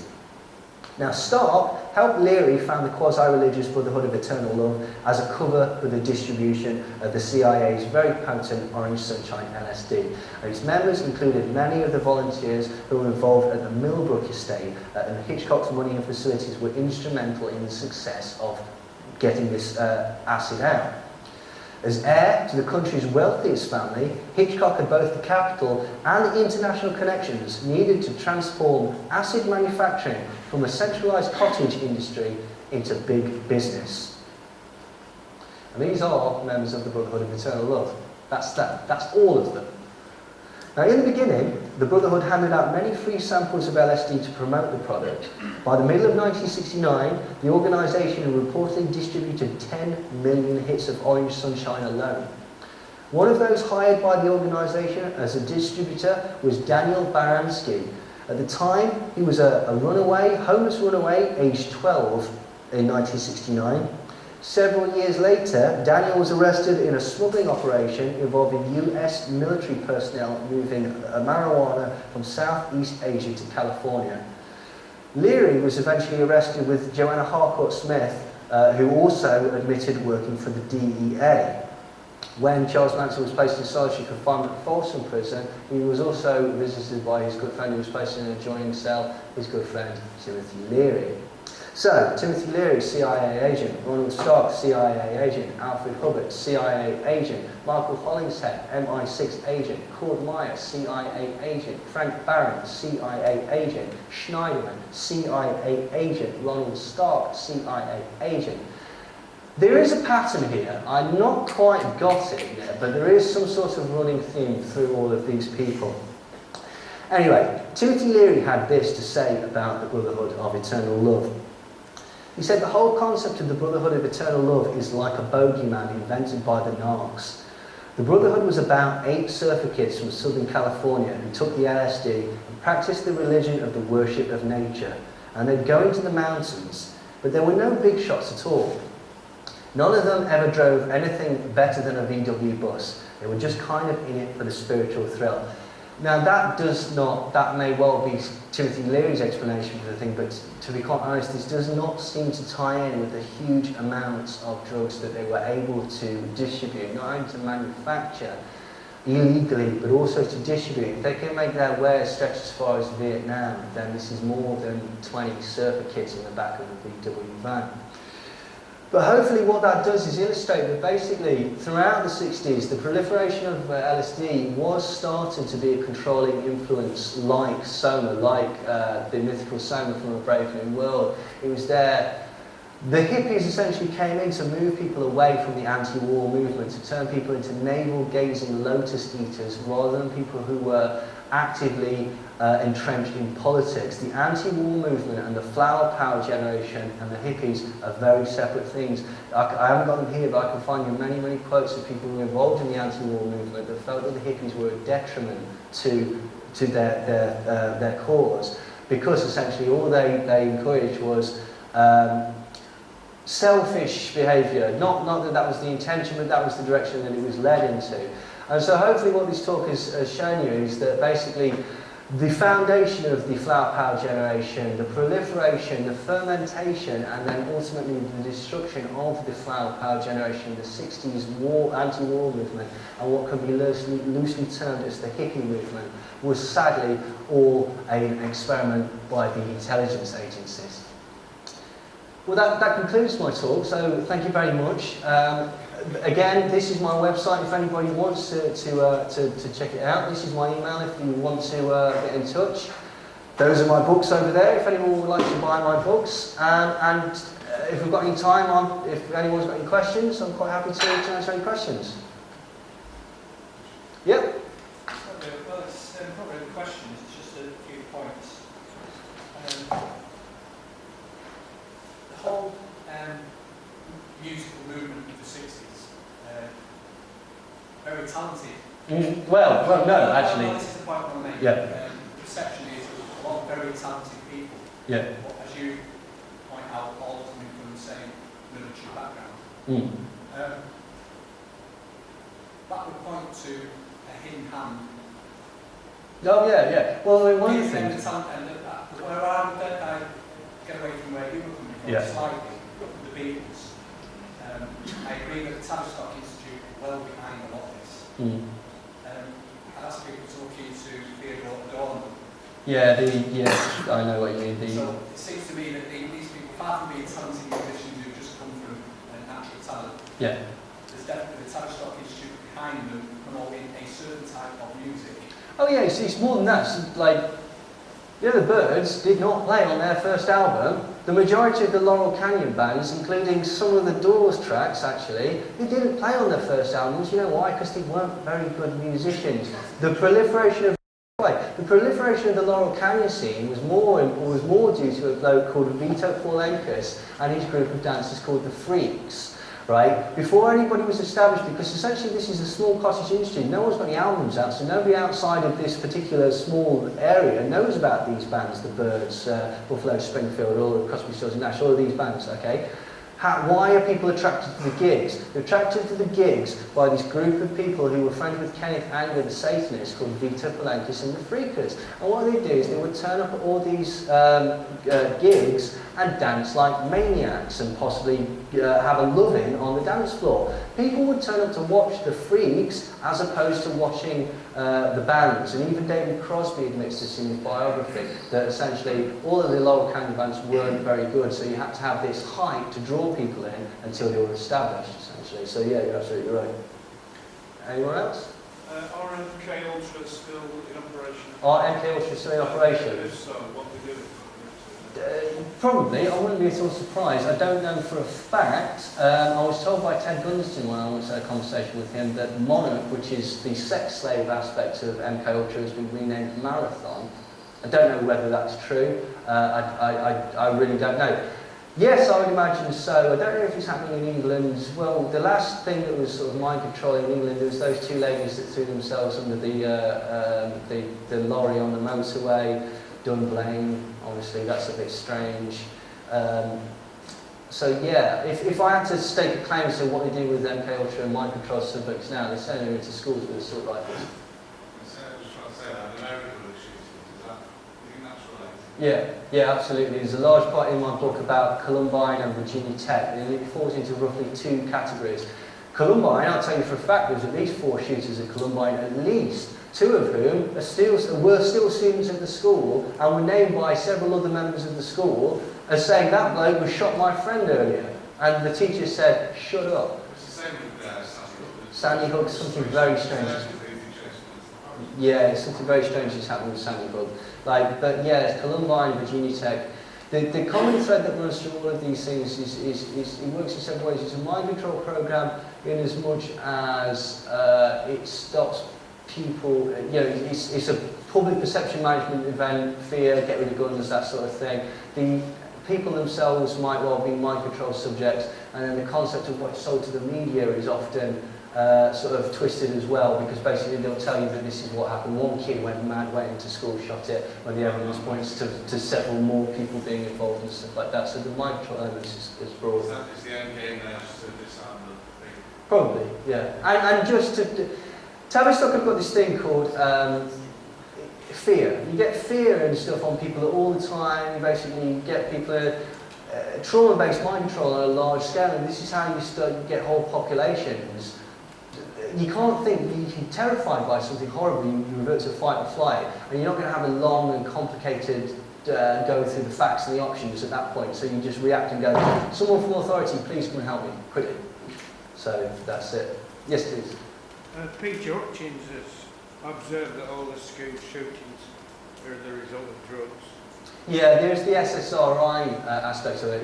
Anyway, another point, not last summer, the summer before in Belgium, I was in Bavaria, and they had that a great big concert, and it got blasted by somebody.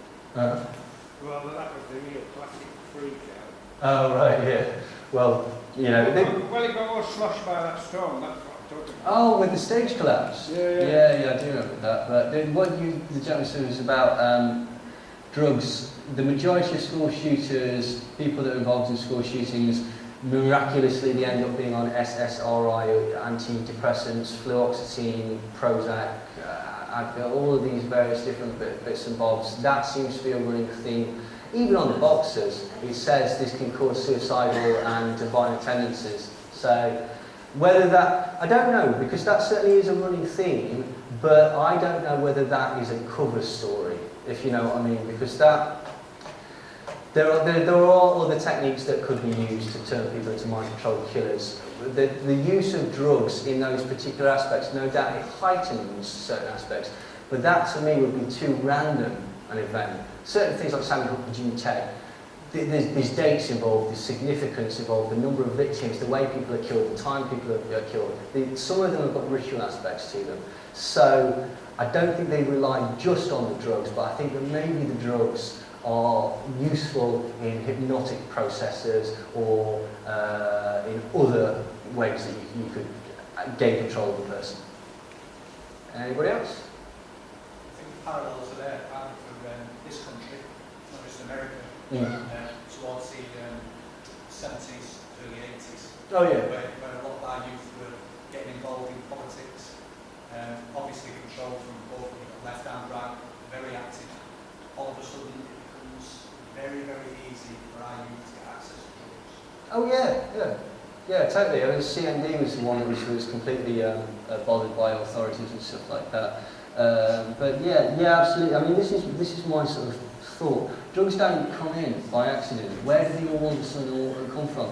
And you look at things like the most recent one we've had is like all these legal drugs and stuff like that. Prior to that, in the 90s, obviously, it was ecstasy was the new drug that came in. Ecstasy's not a new drug. Ecstasy was a truth drug that was used in Switzerland. MDA is what it was called. That's what Wojciech Frykowski had loads of in the Manson killings. So ecstasy is not a new drug, but it's the perception that it's a new drug. It's again channeling of youth energy. The problem, in my mind, the problem with ecstasy was people like not only did they stop fighting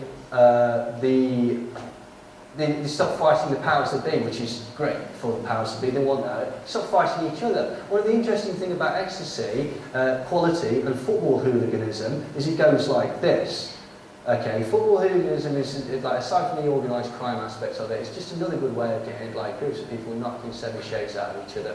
I mean, sporting itself is one of these ludicrous things where people will kill each other over a colour of a football team, you know, stuff like that. So yeah, I think it's all connected, and I think these drug explosions. One of the tragic things, right? Okay, one of the really tragic things about doing drugs, okay, is you think that you're being really rebellious, you think that you're being anti-establishment, you think you're being like, look at me, sticking it to the man, smoking this or whatever.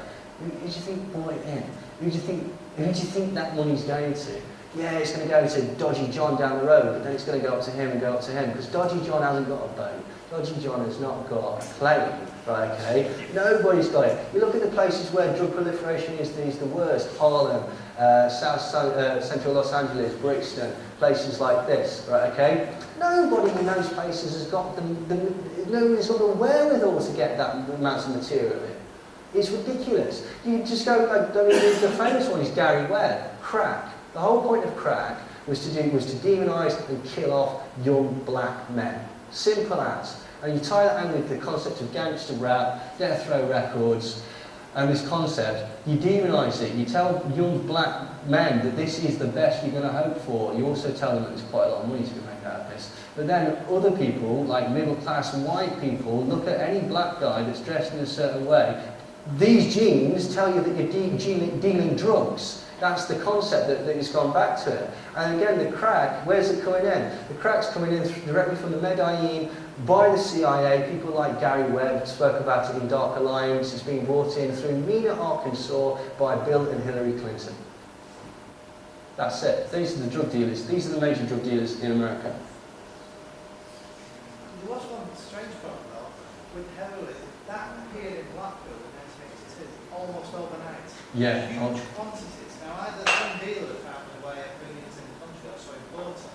Yeah. It did seem quite strange. I remember talking to a university lecturer, he was saying, it appeared in London in 1981. Now, his lecturer at the time, when he was doing his A-levels, was convinced that was a government law to bring it in to stop the riots. I'm sure it was. You know, Yeah. again, this, you know, it's theories, but I was always surprised in Blackpool how it just appeared. There was no heroin in Blackpool in 1981. No, zero. You never saw them. Then all of a sudden, you hit the streets. Yeah, absolutely. I mean, this is the thing. Drugs are directed. Like, it's no. You're absolutely right. Like, they come in swathes and stuff like that. You know, when it starts doing stuff that they don't want to do, when it starts when it starts getting 20 groups of former football hooligans taking their tops off and hugging each other, that's no good, is it? Okay, so we need to get rid of that. What we need to bring in is cocaine. That's good now. That's what we want now because it's dead glamorous, isn't it? So we'll go out there and it's all right because it's got that nasty violent edge to it. And this is how it works. You're absolutely correct. Yes.